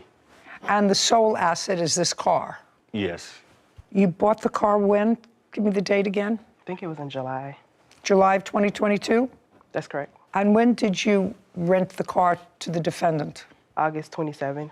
Do you have the rental agreement? Selena produces documents. I don't have the original agreement because it was in my car that was stolen, but I made her take a picture with her driver's license and send it to me. So this is a copy, and this is before she signed it. And I have after I signed. It's literally the same thing. Just And so you know let her talk. Judy reviews the documents. Okay. What I'd like you to do is take a look at this, Ms. Freeman, and tell me if you have it. It's the same one she had. Okay. And this is the entire agreement, is that correct? Yes, ma'am. Okay. Caption, coming up. I don't know why you're arguing. It doesn't appear, madam, it doesn't appear as if you are losing this case. So I don't know why you feel compelled to make it hostile.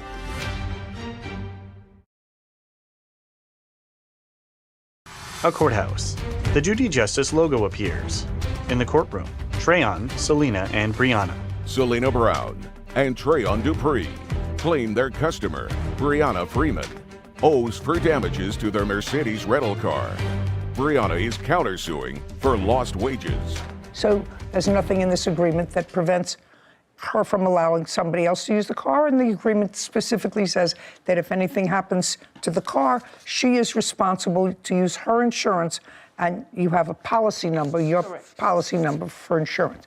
Okay, so your boyfriend was driving the car on what date? The 1st. 1st of what? September. And I have the accident report if you want that. Not yet, I may. Not yet, but there was an accident and the car was damaged. Correct. Anybody have a photograph of the damage to the car? I have it on my phone if you would like to see that. I would. While we're waiting, Your Honor, I found the LLC filing that lists both of them as the principals. As the principals, but they list the same address for both of them. Their residents are listed as the same. Oh, really? Interesting. Want to say that a little louder? I just said I found both of them listed as managing members of the LLC with the same address for both of them listed. I lived in a different state when we started. I was in Florida. We don't live together. That's what y'all are saying. It just lists. Yeah, that's just the places business LLC as well. address. It's in my boyfriend's phone because the number that's on the contract was his phone at the time. So if you want to see. I had a picture right here. And I have multiple pictures as well. Of the car? That's correct. Well, that's what I'm asking you for. I said I want to see pictures of the damage to the car. You were in an accident? Yes, ma'am. Okay. And you agreed in this contract that if you were in an accident, Brianna, that would be you, will use her insurance if anything happens during the rental. Brianna will be responsible to pay out of pocket. Correct. You signed that? Correct. Okay, so you were in an accident. I don't care whose fault it is because it doesn't have anything to do with fault. Picture of the car. It's another paper picture. It's a couple pictures, so you can just check as well. Selena hands photos to Kevin, who brings them to Judy. She reviews images of a damaged vehicle, then gestures to Brianna's boyfriend, Eshwin. Stand up. Somebody hit you in the rear? No, in the front. Oh, this is the front of the car? They ran a stop sign. What? They ran a stop sign. I was coming up, they were coming across. Well, whatever. You got damage in the front of your car. In my mind, that usually means that you hit somebody. No, they came across from me. They ran a stop sign in front of me. And you hit them. Okay, well, that's what it usually means, that you hit somebody in the front. Okay, and that was on September 1st. Correct. Did you notify your insurance company? Yes. Okay, I'd like to see proof of that. So these are the claims, the quotes they gave me to fix the car. Also, this is when I let her know, Ms. Brown, what was covered under my policy. I'd like to see it. So that's that. It shows what's covered in my policy. Was the car fixed? Absolutely not. No. It was not? Not at all. Why not? Because I didn't talk to Trayon, Mr. Dupree, however you say his name, until the day, September the 5th.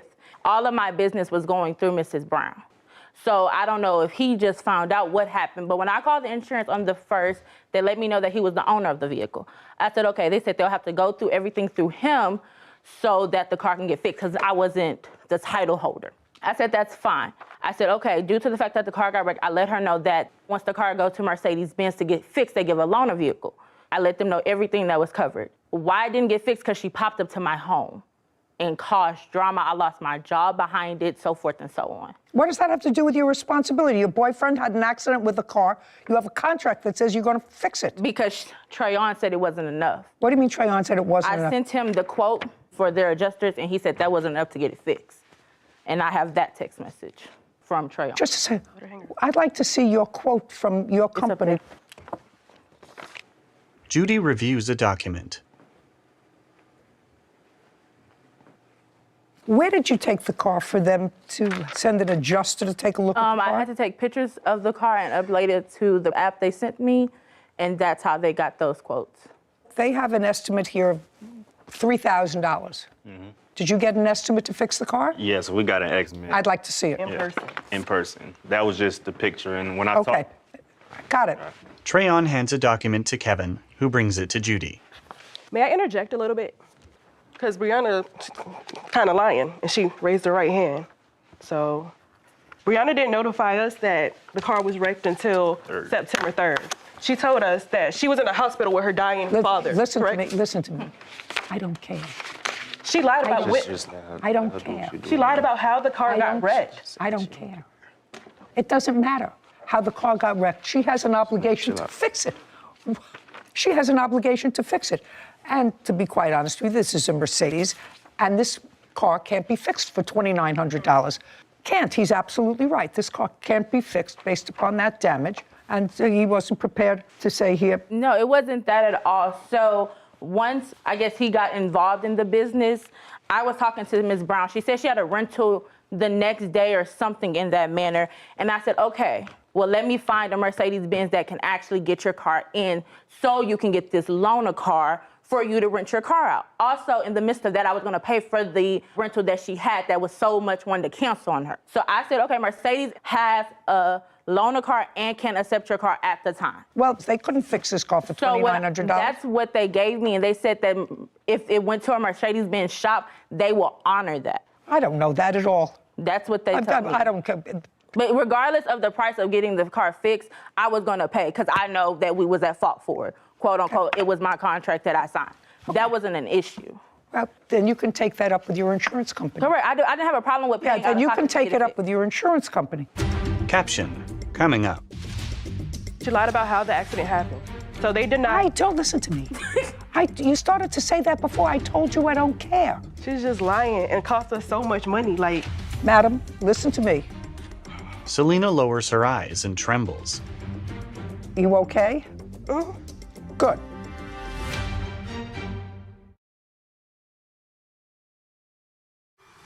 A courthouse. The Judy Justice logo appears. In the courtroom, Trayon, Selena, and Brianna. Selena Brown and Trayon Dupree have accused their customer, Brianna Freeman, of damaging their Mercedes rental car after her boyfriend was in an accident. He has an estimate that looks like a pretty legitimate estimate. They bought the car. It's a relatively new car. They paid $22,000 for it. Your boyfriend wrecked it, and he has an estimate which looks reasonable for $8,000 to fix it. And if your insurance company is dragging their heels and not paying what they should, you take that up with your insurance company. I never got that quote, by the way. Which quote? The quote that the $8,000. I never got that. Well, I'm going to show it to you. Oh, it's probably be true. $8,319. her insurance denied it because she lied. She lied about how the accident happened. So they denied. Don't listen to me. You started to say that before. I told you I don't care. My insurance. Just a second. Your insurance what? Never denied the claim. I have proof. I talked to him. I have proof. I have the email where he said they denied it because. They definitely denied it. Because I told them to stop because she popped up at my house. Because she lied about the accident. Because we tried to get it through our insurance as well. I don't know why you're arguing. It doesn't appear, madam, it doesn't appear as if you are losing this case. So I don't know why you feel compelled to make it hostile. I don't understand why. She's just lying and cost us so much money. Like, madam, listen to me. We're all told. Selena lowers her eyes and trembles. You okay? Good. Your car is in this condition at whose house? At your house? That's correct. And the car, since the accident, which was 4 months ago, has it been rented? No. Yeah. No. Is it drivable? Yes, it's drivable. When was the last time you drove it? Last week. When was the last time you rented it? Since Brianna. Have you been making the payments on the car? Yes. Yes, ma'am. Who's been making the payments? Both. What is the monthly payment? $350. $350. You told me that. The insurance up to date? So we had insurance, we had commercial insurance on it. But when I put in the claim and told them what happened, because we did get lied to about what actually happened, and we didn't get informed of the accident till the 3rd. But when I put in the claim, I put it in how they told us what happened. And my insurance, they found the police report before we did, and they seen what actually happened. So they felt like we was trying to do fraud. So the guy, he told us, it's better for us to pull the claim because it's gonna look like it's fraud on our part. So they dropped us from the insurance. So they dropped you after? Yes. After the accident? Yes. Can I see the police report now? Brianna hands a document to Kevin, who brings it to Judy. She reviews it.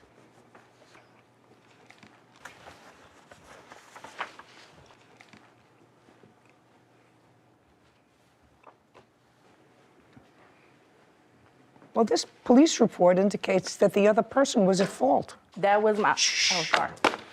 Am I wrong about that? No, ma'am. No, then don't speak.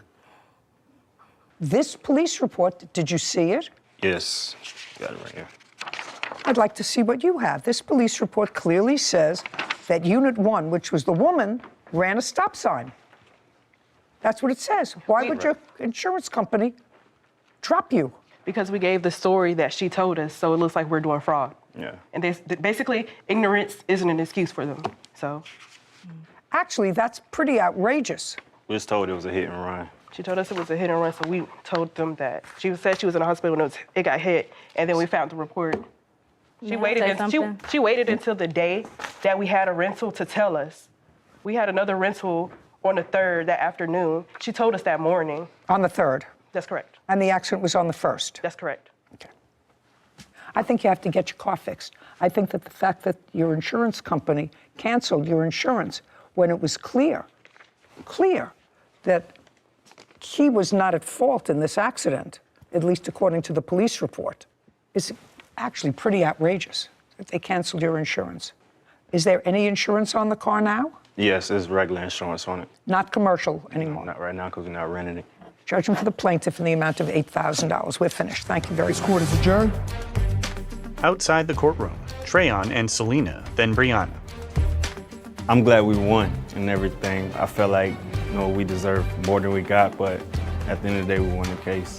I'm not mad at the decision. I'm fine with it regardless because I know I was trying to get it fixed. It was just a timing issue. She lied about everything. She literally lied about everything. She pulled out a gun on me. Lying, I don't have anything to lie about. It's all in my evidence. Like, she told me to come basically get the car and the keys in the mailbox. And when I went over there to get it, she pulled a gun out on me because I took my wig off. She posted stuff saying I lied about things. I pulled my gun out on her. Like, girl, I don't have a gun, like, at all. I think that they put it inside, so they checked them. But they said they couldn't go inside, so they checked their body. They checked them. They wasn't able to prove that they had a gun because, So she said it was a gun, it was a bat, and I had to get checked twice by the police officer. And it was like, she came over here looking for problems because the car was gonna get towed. It's definitely a risk, but, make sure we're prepared for stuff like that from now on. No hard feelings, supporting Black businesses, but it is what it is. You know what you know, it's just facts. I think I should just be grateful. I'm just gonna be quiet and just be grateful. Judy and Sarah. I'm sitting here trying to think of what the takeaway is on this case, and I can't think of the takeaway. I mean, I'm having a hard time as well, but I think accountability and responsibility could be a good one. The defendant knows what she signed, that any damage to the car from her boyfriend, her, anyone while the car was in her possession is on her.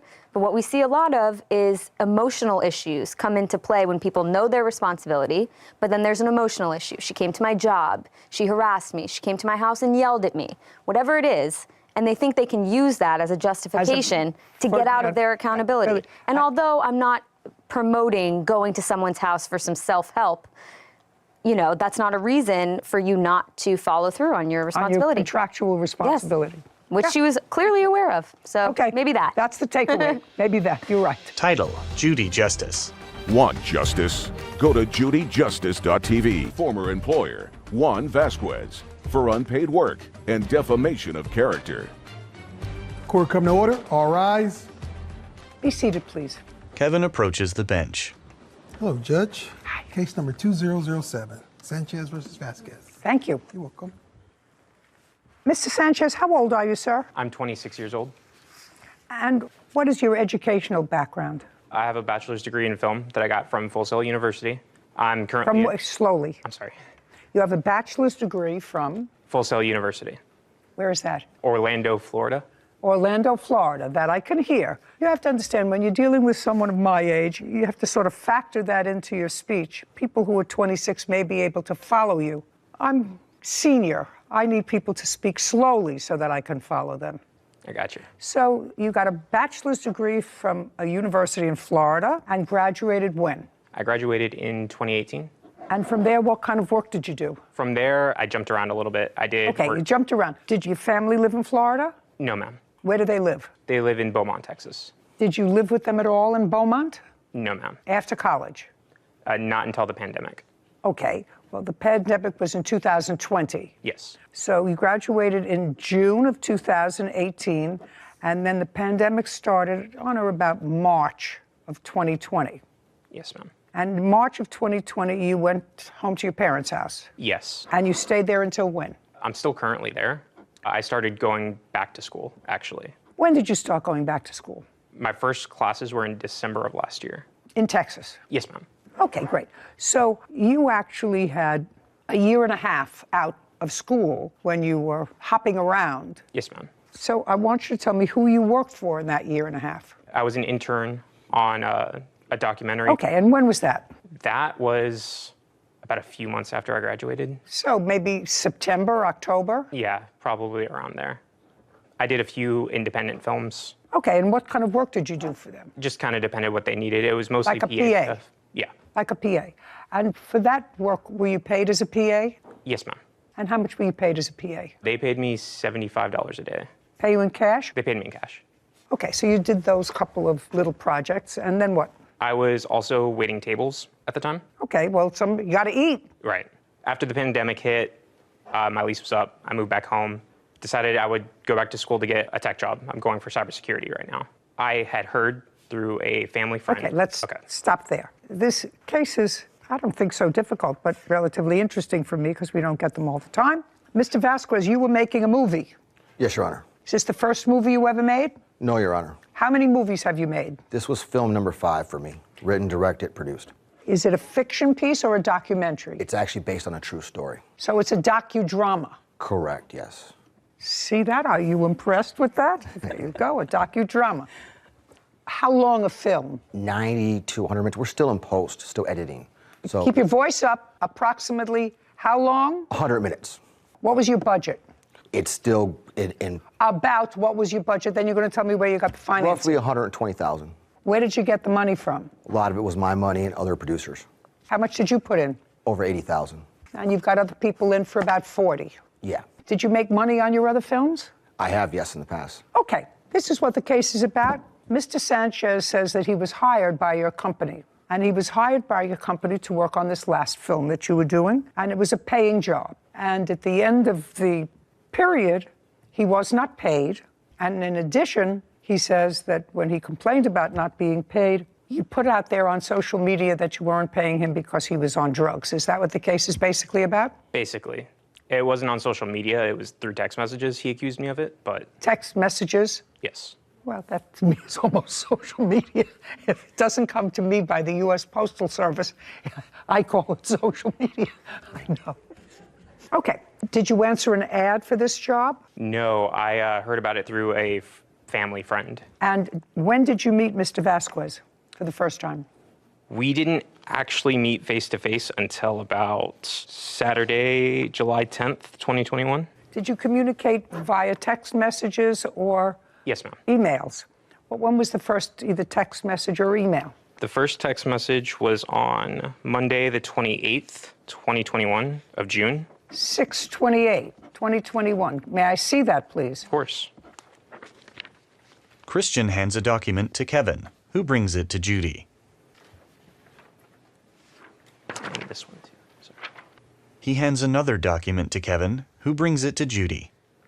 She reviews a string of text messages. Okay. Anything else? Okay, so you first met by email. You say you have one spot available for him as an internship, and then practically immediately thereafter, you say somebody's family is sick in the crew. You have a spot for him as an assistant director. So, Your Honor. I'm reading this. Well, you have to tell me what that means. I need a first AD. Someone's family is sick and they can't do it. Correct. So what is an AD? He's basically going to assist me as a director, everything from... Assistant to the director. Correct. Okay. Yes. I need a first AD. Someone's family is sick. So that's different from an internship. Yes, ma'am. Well, I mean, we do have internships where people don't get paid, and then you have internships where they do get paid. Most people now pay their interns. Okay. And when you met, because clearly the last email that I just read suggests that you were approaching the door and you're 2 minutes away, and then you met the defendant. Tell me about that conversation. Caption coming up. The thing that I find most troubling here, actually, for the both of you, is he says that you told him not to tell the rest of the crew that he had COVID because they would freak out.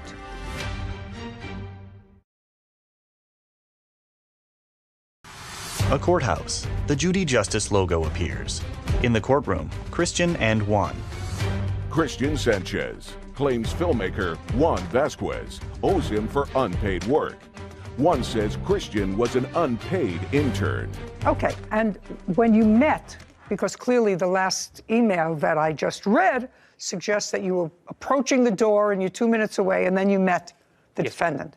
Tell me about that conversation. So we met, we sat down. I kind of told him a little bit about my background, like I told you before. He kind of went over like what he was expecting me to do. Just a second. I want you to tell me what he told you that he wanted you to do. Managing the set, creating schedules, calling extras, making sure that they were there on time. Is that what you told him? Yes, basically assisting me whatever I needed. Okay, that sounds like more than a PA. We didn't ask for PAs. No, but what you outlined was clearly more. What did you agree to pay him? Never agreed to pay him anything. So Well, how could you do that? he was an intern. He was presented to me as an intern. No, not after this text message. He said he was looking for an internship, and you said to him, I have a better role for you. I need a first AD. Someone's family is sick. Whose family was sick? The name of the person. I don't recall. Okay. When you did a budget, did you have a budget for a first AD? No, we didn't. Careful. Did you have a budget for a first AD? No, not that I remember. I usually don't use a first AD, so the terminology... No. Listen, you know who produces this show? You want to be careful with what you say around people, you know, who are buying your product. Sure. Right? Because you're going to be presenting them with budgets, eventually, hopefully for you. There's no question that if I got this text from you, Mr. Vasquez, I would say, oh my God, I'm going to get a different job, a better role, because he says I have a much better thing. Somebody who was supposed to do it got sick, they can't do it. That's a much different thing from what you describe as bringing me iced tea and setting up the coffee. That's a different role. What did he tell you he was going to pay you, sir? He told me, verbally, he told me that... Look, careful when you talk to me. At that meeting, that day, what did he tell you he was going to pay you? $150 per day for 14 days. How many days did you actually work on the set? On the set, I worked 14 days. It's a lie. I got COVID on the last 2 days, and he asked me to work from home. And I still scheduled and did all that stuff. I never asked him to work from home. You got COVID the last 2 days, so you were actually there 12 days. Physically there, but I was still working for him. Who knows? How do I know that? I have text. I would like to see the work that you did from home on day 13 and 14. 1,800 for 12 days, not including... Okay. On those specific days, I have it on my phone. Could I pull it up? No, I want to see what you did. If you did work, you sent emails out, you sent scheduling out, and you would probably have to have a conversation with your boss and say, I have COVID, but I'll do whatever I could do from home. I have all of that. I'd like to see it. Yes, ma'am. Your Honor, if I may interject. Yeah. So he shows up to the set sick with COVID, gets everybody sick. I had to call the next day of filming because of that. Are you talking about after he was there for 12 days? Yes, I'm talking about that particular part, but... I'm talking about he was there for 12 days. He didn't have COVID for 12 days. We don't know that. Well, who knows that? I don't know if you have COVID. We just got tested, Your Honor. Who knows if you have COVID? Who knows if I have COVID? All I know is I came to work today. I expect to be paid. I wouldn't come to work if I was sick and laying in bed and feeling nauseous and... Your Honor, if you had a remote position, that'd be different. He didn't have a remote position. I'm not talking about his 2 days. He was there 12 days. He did it throughout the course of the project. He was never on time. I don't care if he was never on time. If he was never on time, sir, then you fire him. There was days he was not on set. Listen to me. Okay. If he was never on time, then you tell him don't come back after the second day. But if you let him come for 12 days and do whatever he does, I mean, you know, Mr. Vasquez, I'm going to make this as painless for you as possible. There are some employees that I have had over the years that were terrific. Some not so terrific, some terrible. The terrible ones who were really terrible, who I would have liked to have fired, period, I couldn't do it because of human resources. Sure. They have a whole protocol, volumes, like an Encyclopedia Britannica, what you have to go through to fire somebody who's not doing their job. Right. But you have to pay him until you can fire him. If you have him come to work, even if he's doing a terrible job, you still have to pay him. Now, if he goes home because he's sick and you're not giving him sick leave and you don't agree for him to work remotely, that's on him. Does that sound fair to you? Yeah, absolutely. I'm so glad. Unless, of course, you agree to have him work remotely, then you have to pay him for 14 days. Right. It starts right there, Your Honor, and then the next 2 days follow it. Kevin brings Christian's phone to Judy. She reviews a string of text messages. JV, that's you? Yes, ma'am. JV, that's you. So you did, in fact, confer with him from home. Tell him to order food, to picking it up. I don't care if he worked for you for a half hour. He's not your friend. The thing that I find most troubling here, actually, for the both of you, is he says that you told him not to tell the rest of the crew that he had COVID because they would freak out. Correct. And he didn't tell the rest of the crew As far that as he I had know. COVID. Well, you told him not to. And he said, okay. Well, you have to know, as a good citizen, that's not the right thing to do. You do understand that. And, you know, by not having him on the set, we thought that was proper protocol. No, you're supposed to notify people who you came into close contact with. You know, I remember they had this whole contact tracing. I know people call all the time The and say, reality you know, is, Your we Honor, were out everybody together that was a month on ago. the set. What? The reality is, everybody that was on the set, we did discuss the fact that he had COVID, so people knew that. I don't care whether people knew that. It says here, I won't say anything to the rest of the crew, like you said. Yeah, because I didn't want understand to that you don't want everyone to freak out. I just find that troubling. In any event, it's just he like clearly, yelling bomb in an airport. You know, that would have created a bigger hysteria. Well, that's what COVID is. COVID is a bomb in an airport. We conveyed to everybody on the set what was going on. The reality is, this man was presented as an intern, never said paid internship. Once he got on the set, he tried to strong arm us, then demanded the money once he had all the information on the set. We didn't hire him. We didn't post a job for him. We made a job for him because a producer called me up. This is when nepotism goes bad. This kid couldn't even order pizza, Your Honor. He spent $300 at Domino's. Who spends $300 at Domino's? Mr. Vasquez, then you fire him. I should have Do you fired him. understand? I should have fired him. Then your recourse is to fire him. And you're a little company that doesn't have an HR department. Say, you know what, what's your first name? Christian. Christian, you're a nice guy, but it's not working out here. We're going to pay you for 3 days because that's what you were here. Don't come back. I'm going to get somebody else. And we should do that, Your Honor. But that's what you should have done. Yes. But that's not what you did. You continued to use whatever limited services he provided, even when he was home with limited, COVID. yes. Even when he went home with COVID, you continued to ask him to do things for your company and for the film, and that you can't do without compensating him. Caption coming up. You gave him a job, and if he didn't work out, say, what was the name of that woman from that show that says you're fired or something? The weakest link. Weakest link, that was the lady. She was terrific. Well, anyway, you say you're fired. That's easy.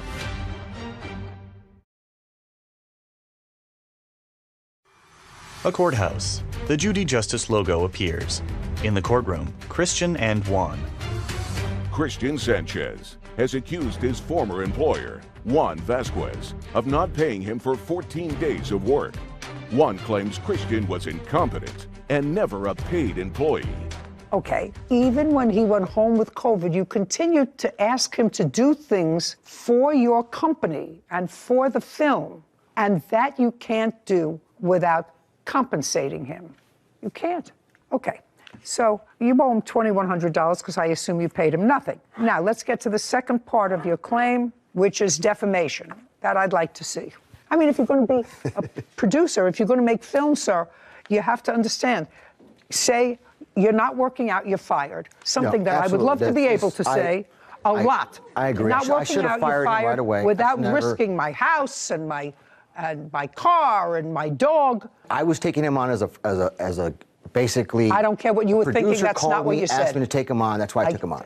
He actually called me and told me how Just good a of a second. job I was doing. It doesn't require an answer. Okay. And I can show the messages, how he came to be on the set. He was presented. I don't. Just a second. I don't care how he was presented to you. If your Aunt Tilly said, "Do me a favor, this is my godson." It was his Aunt Tilly. He hasn't been able to get a job since he graduated from college. He hasn't made He's home. He's home in the attic of his parents' house playing the guitar. We want him to have a job. It's irrelevant. You gave him a job, and if he didn't work out, say, what was the name of that woman from that show that says you're fired or something? Well, anyway, you say you're fired. That's easy. Do we remember the name of that woman from England who had a show where she said, "You're out, get out"? I don't know. She was terrific. Let me see. The weakest link. Weakest link. That was the lady. Perfect. Thank you. And that's a direct text message to him that I never posted on social media. Oh. It was actually a group text. Just a second. So, Mr. Vasquez, in here, you say to him, this is the second part of his case, which is for defamation. And that's okay. He didn't defame you. Okay. Sir, he said they're taking you out of the credits, but you were never promised credits. In the contract, it says I am. Let me see where in the contract it said you'd be in the credits. And I didn't even know there was a contract. I thought He's you had also done this before. Shh. Kevin brings a document to Judy. She reviews it. It says you employed him as an actor. Your Honor, I'm signing actor agreements every day. He put that in front of me to sign. Why would I sign an actor agreement for a first AD? Just a second. Sir, is this the agreement he put in front of you? Or did you? I sign actor agreements every day on the You're a business guy. Yeah. I'm a business lady. That looked like an I actor don't agreement. sign That's why I signed it. actor agreement. That's what it says. Yeah. He's not an actor. Don't sign it. It says you agreed to pay him $150 a day for 4 days of shooting. 14. 14 days of shooting. And that he will be responsible for paying all the taxes on it. So he was going to be paid in I cash. didn't write that out, Your Honor. Kevin, would you show this to him, please, and see if he can identify that as his signature? I'm going to check here to see if it's his signature. It looks like his signature to me. Mr. Vasquez, it appears to be the same signature that you used to sign the answer. Yes, Your Honor.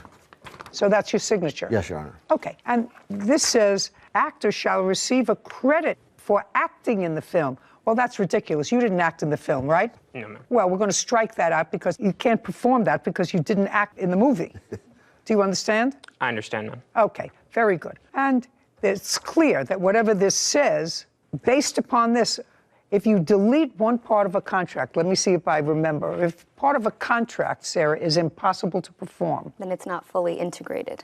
and one party acts on that contract, and you can retain part of the contract because of services that were rendered pursuant to the contract, you can eliminate one part. Yes. So I can eliminate the actor part of getting credit. So you're not getting credit on this, you're entitled to the $150 a day. As far as the defamation is concerned, sir, what he said in here was clear.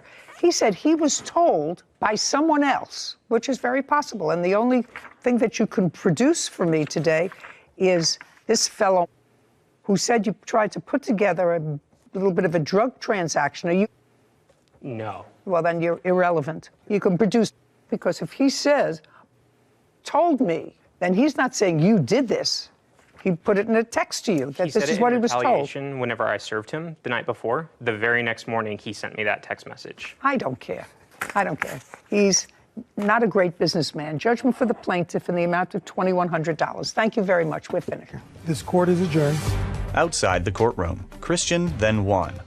I thought she was very fair. I'm really, really happy with how the judgment came out. He was an intern. Interns aren't paid. It never said paid internship. He tried to avoid signing a contract at first. The reality is, with a budget, we would love to pay the kid, but he cost us more money than he was actually worth. He lies constantly. Nothing's ever his fault. He always makes up a new scenario in which he's the victim. He couldn't even order pizza. I mean, who spends $300 at Domino's? Handed me the actor's agreement, told me to sign it. No more nepotism. If I don't know him, I've embedded him. I don't want them on the project. A little bit weird, but it had everything. And this kid is going to go be a cybersecurity guy. Always save your receipts, dude. Always just keep any sort of communications, even if it's a phone call, send a text or an email that just recaps what you said.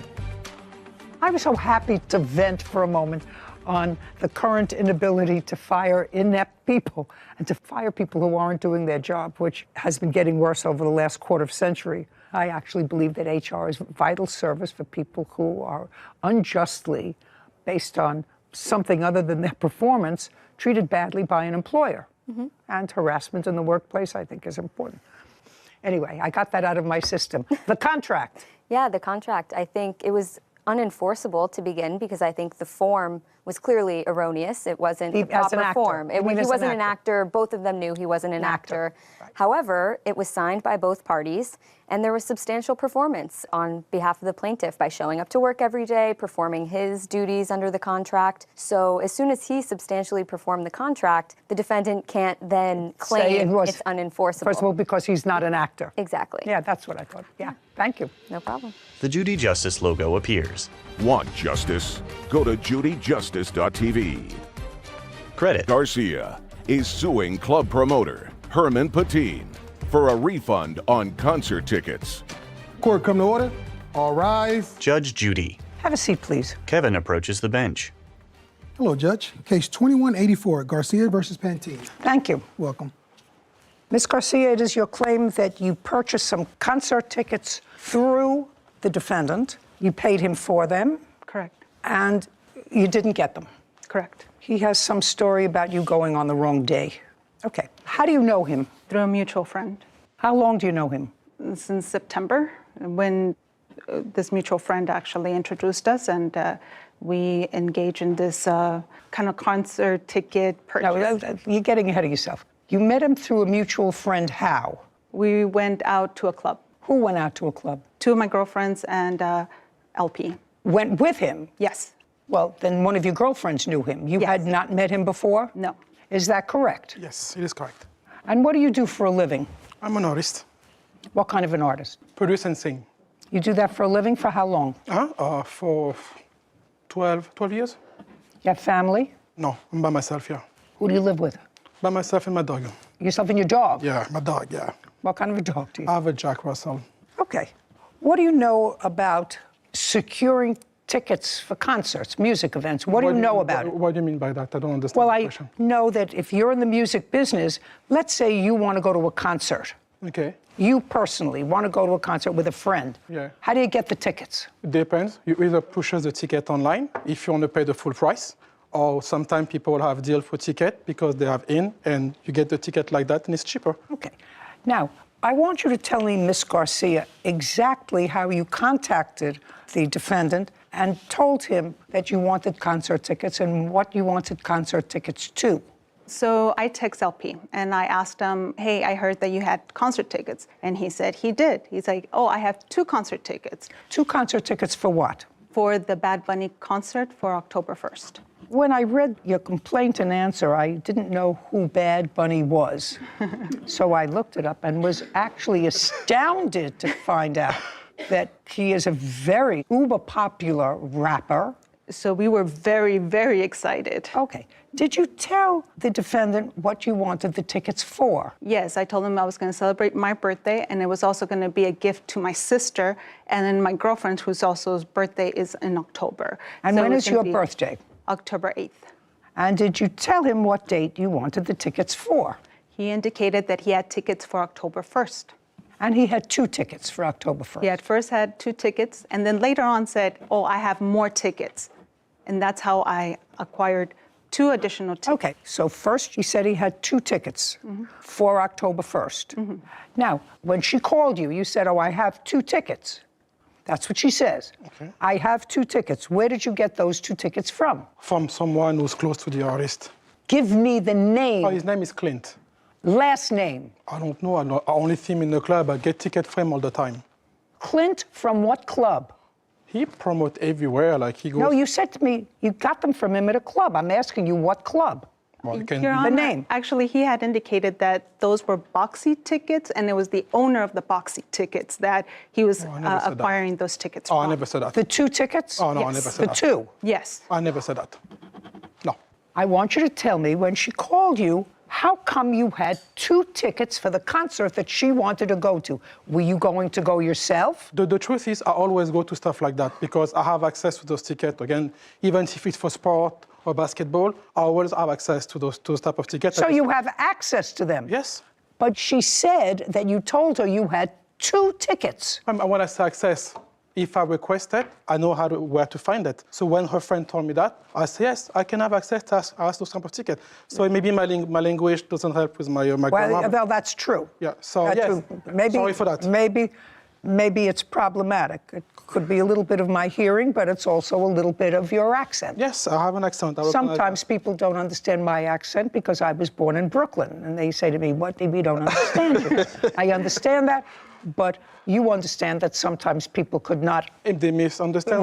Right. That's true. Okay. But she told you she wanted the tickets for October 1st. There's no question she wanted to go on October 1st because she says in her complaint that she also booked a hotel room. Mm-hmm. What hotel? It was a Sheraton. Where is the Sheraton located? It's by LAX. Where do you live?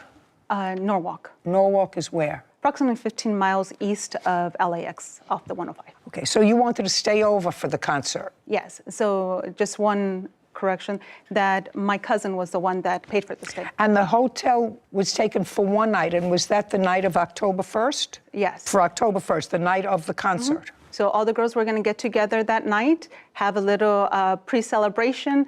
We were going to Uber to the concert. We didn't want to drink and drive. So when we got to the concert, we would get another Uber and then come back. We just wanted to be safe. When did Mr. Patin tell you that he got extra tickets? First, he said he had 2. Mm-hmm. And Did he tell you how much the 2 tickets were? Yes, he indicated $150 each ticket. Mm-hmm. How much did you pay for them, sir? Basically, give the. Not basically. Huh? Not No, basically. sorry, How much? There's this question. It was $150. So you are telling me that you didn't make any money? No, because I was friend with her friend. So I was just trying to be nice for her birthday. So no, I wasn't making any money on that. I will charge more for those tickets if I want to make money. For the price of it, I will pay way more than that. Well, so far. Then you got 4 more tickets. Correct. But you never saw the tickets. Correct. Okay. Caption coming up.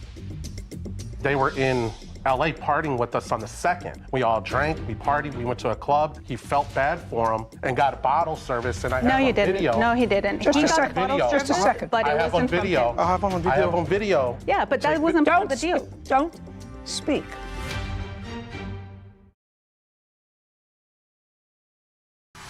A courthouse. The Judy Justice logo appears. In the courtroom, Gigi and Herman. Gigi Garcia claims club promoter Herman Patin owes her a refund for Bad Bunny concert tickets. Did you ask the defendant to send you a copy of the tickets? I did on September Just a second. 16th. On what date? September 16th. Do you have an email to that effect? Yes. I'd like to take a look at it.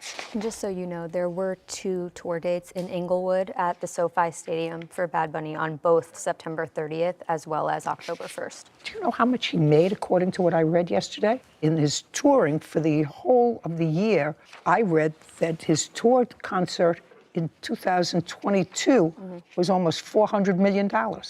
Is that about right? Yeah, it's the number one. Almost It's the number $400 one now. million. Pretty darn close. That's what I read. I was astounded, since I know Frank Sinatra is no longer with us, and there isn't anybody else that I would pay that kind of money to go and see. Whitney smiles. Judy examines a photocopy of a text exchange between Gigi and Herman. Okay, so you're in the music business and you have email? Is that right? You have an email? You have an email? Yes, I have an You email. have an iPhone? Yes. She asked you if you could send her copies of the tickets. Okay. Why didn't you send them? Because I didn't have it at that time. I always Oh, just a second. Yes. Because I didn't have them. That was September 16th. On what date did you get them and from whom? I paid for the ticket on the Monday before the concert. The guy came to pick up the money on Monday night. When the guy came to pick up the money Monday night before the event, did he give you the tickets? Not right away, because he never do that. He always send me that after to my wallet on the... Now I don't understand a word you're saying. The wallet, when I received the ticket... You gave him the money. She sent you the money. How much money did she give you? I was like 1,000. How much money did you give him? So the full amount was $1,215. That's not how much she gave me, by the way. No. Just a minute. She's only suing for $715. Yeah, so there were two other young ladies that also purchased, and I'm not including them in my case. So this just is mine, just what I paid. You paid $715. Correct. He got more money for the tickets, but you just paid him $715. Yeah. So these were for 6 tickets. 5 tickets for $150, 1 ticket for $165. Okay. How did you communicate with the one person who you gave the tickets to? How did you communicate with that person? Phone. I called him. Through the phone? Yeah, I called him. He called me. So you have his name on your phone? Yes. Have you seen him since October? He disappeared for a while. After that. Just a second. He disappeared for a while after you say that you gave him the money. I was in contact with them and her friend. I gave her the number because I couldn't reach out to him. And second, that sounds like a lot of who shot John. You were able to reach out to him when you wanted to give him money, allegedly, but then he disappeared. Basically, just a second, is he still disappeared? No, he's still not disappeared. But well, where is he now? I don't know. I haven't spoken with him. Since when? Since maybe like December. Why? Because I have nothing to tell him. She sued me. So well, just a second. Yeah. What did you tell him about the tickets? He said we made a mistake on the day. It was for Friday, and they went to for Saturday. So on that, he got mixed up, and I get blamed for that. But that's not fair. Absolutely. She didn't deal with Clint. She dealt with you. But this is why I give them the number, so they can call him directly. I did that. But the deal was not with him. It was with you. You don't have to answer. Sorry. But you don't have to answer. Actually, they talked to him directly. She doesn't want to talk to him directly. She didn't deal with... I wasn't even talking to her. She didn't deal... I wasn't talking to her. Her friend was talking to him directly. That's what I said. Did she get money back from him directly? I didn't get any money. Just a second. No, I'm mad. I'll be blamed for something I do. And even that, I give some half of the money back to her because I feel bad about the situation. Just a second. When did you give her back half the money? I think 2 weeks after. Just a second. Did he give you back any money? He gave us $500 out of 8. Just a second. I don't care. He gave you back $500 because he felt badly. And it was her birthday, and they were harassing me. Did you give her the $500 directly? No, because I wasn't. No. Who did you give the $500? To her friend, because I wasn't talking to her. To a friend? To her friend, because I wasn't talking to her. Just a second. Your friend only, you said, paid for 2 tickets. Mm-hmm. Well, 2 tickets at most could have been $300. Correct. Did your friend give you back $200? She did. Okay. So I am requesting the remainder, which is $715. And that's what we had texted him on October 10th. We had asked him to pay the full amount. This is the text where... I want to see what he said to you. No, he did not respond to me. He did not? Mm-mm. Can I tell why?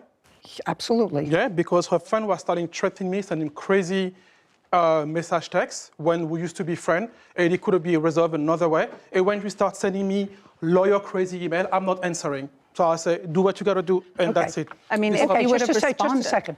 So if there was a mix-up, that was a mix-up that was not her mix-up because she clearly made it her business to book a room in order to go to the October 1st concert. So that was clear. It wasn't just going to the concert. It was going to be a whole evening. What do you want, and who are you? I'm a witness to it all. And he speaks better than me, so this is why I would like him to come, so that it might be easier for me. Your Honor, my name's 𝐸. How are you? She said she booked a hotel for the 1st, but they were in LA partying with us on the 2nd because we all met up at his house. We all drank, we partied, we went to a club. He felt bad for him and got a bottle service, and I have on video. No, he didn't. Just a second. But I have on video. I have on video. I have on video because that's what we do. Feel bad. Yeah, but that wasn't part of the deal. Don't. Speak. Sorry. We have on video of them all partying with us on the 2nd. So they only. So on the 2nd, by this time you knew you weren't going to the concert. Yeah, I was expecting my money that night. What? I was expecting my money. Like, there was a mix-up. Okay, now where's our money? So we met up. They told me, hey, you know what? LP feels really bad. There was a mistake. I'm like, okay, cool. But where's my money? Because I got to pay my cousin, my sister. I got to pay my friends. I have that responsibility. They entrusted me with money, and therefore I had that responsibility. They're not going to come after him. Okay. Caption coming up. The tickets were for Friday night, sir. And you say you went there on Friday night. No, you get it confused on that. I wasn't going to the concert. No, to give them the tickets. How are they supposed to get the tickets? How do I know that? You have to. I have other stuff to do. Just a second. Stop. I'm going to use him as a translator.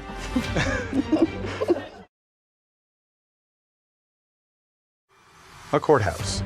The Judy Justice logo appears. In the courtroom, Gigi and Herman. Gigi Garcia is accusing club promoter Herman Petit of purchasing Bad Bunny concert tickets for the wrong day. Where is Clint? Speak. Where is Clint? I thought you were a witness to everything. I met him when he was giving him the money. We were at his house Just a having second. drinks. Okay, so let's slow down a second, because you said I'm a witness to everything and I speak better than he does. Yeah, sometimes. So the Monday before the concert. Correct. You were with Clint. I was with LP. I was with him. We were at his apartment watching Monday Night Football. And Clint was there. No, he called him, and then he asked me to come down with him. We went downstairs, and I never met the guy, and he gave him some money. No, just a second. Yeah. So you were with him. Yeah. When he went downstairs and met Clint. Correct. Okay. And when he handed Clint the money, how much money did he hand him? I couldn't tell you because I wasn't that close. I was next to him, but I was on my phone, and I asked him after the fact. I was like, what did he? Let's go back. So now you're upstairs watching Monday Night Football. Yeah. And does he get a call from Clint, or does he call Clint? He was calling him earlier. Okay, so he was calling Clint earlier. Yeah. And when he went down and gave him the money, did Clint give him anything? No, he did not. Well, then what was the discussion that he had? From what I heard was he... Don't make it up as you're going along. No. Don't make it up. It's very bad. It's very bad if you make things up. No. Okay, so if you either you heard it or you didn't. He gave him the money, and I guess it was for the tickets, because he was telling me earlier that he was getting somebody's tickets. And I'm like, I've never met her before or her friends until the night of when we all went to the club, because I was at his house. Yeah. We were drinking, her friends came over and everything that was supposed to go. And it was at that time, was that the time that he gave them back $500? No, I don't know about that. When did you give them back $500? I think 2 weeks after, I can check if you want to tell the exact date. But I think 2 weeks after, and again, I did that out of my kindness. I don't want to give anything because that's not my fault. But I'm like, I feel bad. They were on me. I'm like, you know what? Here's something. He's a jester. That's what I can do. And even that, I was even willing to work with them. And I told her. Yeah, I don't think it was their mistake, by the way. Huh? I don't think it was their mistake. They were girls going out to celebrate. They had planned a whole evening and day of going out to celebrate. They got to the concert. You weren't there on the first, because it's your claim that they got the date confused, that they were supposed to go Friday night, the 30th. That's what you say.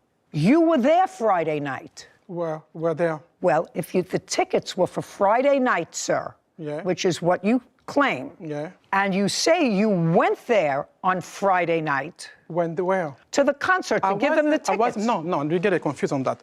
I wasn't going to the concert. No, to give them the tickets. How are they supposed to get the tickets? How do I know that? I have other stuff to do. Just a second.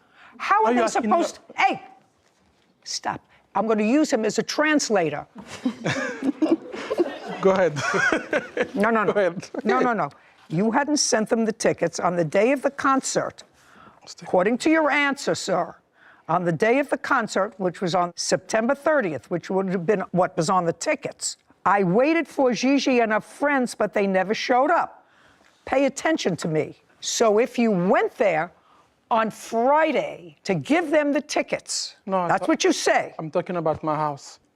Sure, I'm reading to you what you swore to and what you signed in an answer. You say you're in a business for 12 years. But I don't have people work for me. Listen to me. From me on that. Listen to me. Then you should have shown them your answer. What you said in your answer was... Okay, my bad. Mistake for that. Not my bad. On the day of the concert, I waited for Gigi and her friends to come and get their tickets, but they never showed up. The next day, I finally got on the phone with Gigi. Now, did she call you or did you call her? I called her friend in the morning at like maybe 8 or 9 o'clock in the morning. There's a mistake. I called her friend. Okay, so you called her friend. Now, if you got there and they weren't there, you had her friend's. Hey, you had her friend's number, right? It's not that. You said I have. It's not. That's not what I'm saying. What I'm saying is, I just read you what you. No, but I try to explain you. I wasn't at the concert visit, even on the Saturday.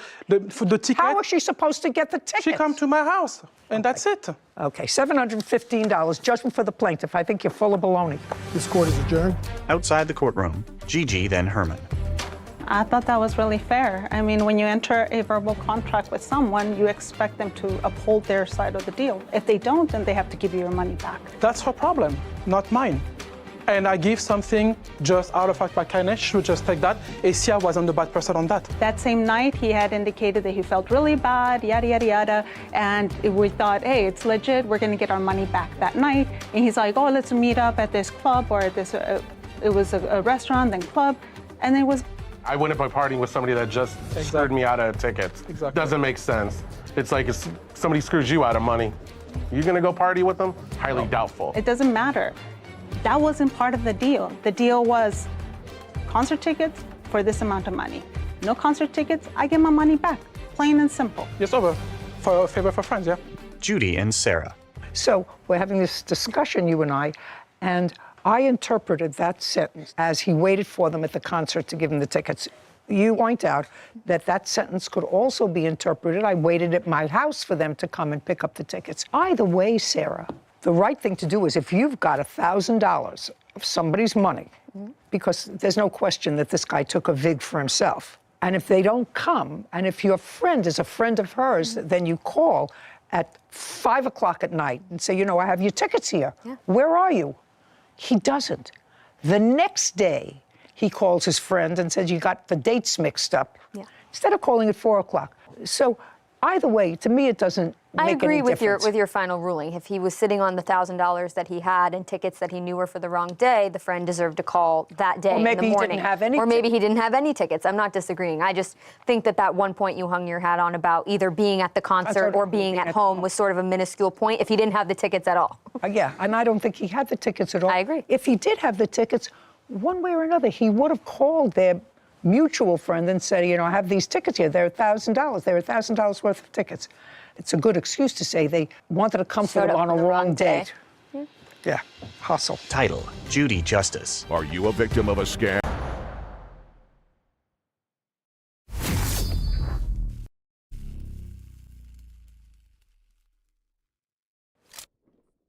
Welcome to PUBG Mobile.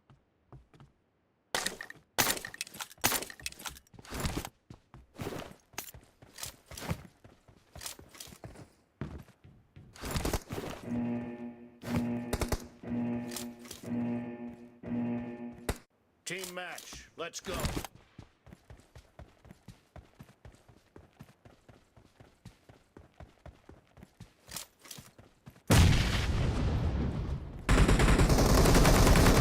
Scored for the first time.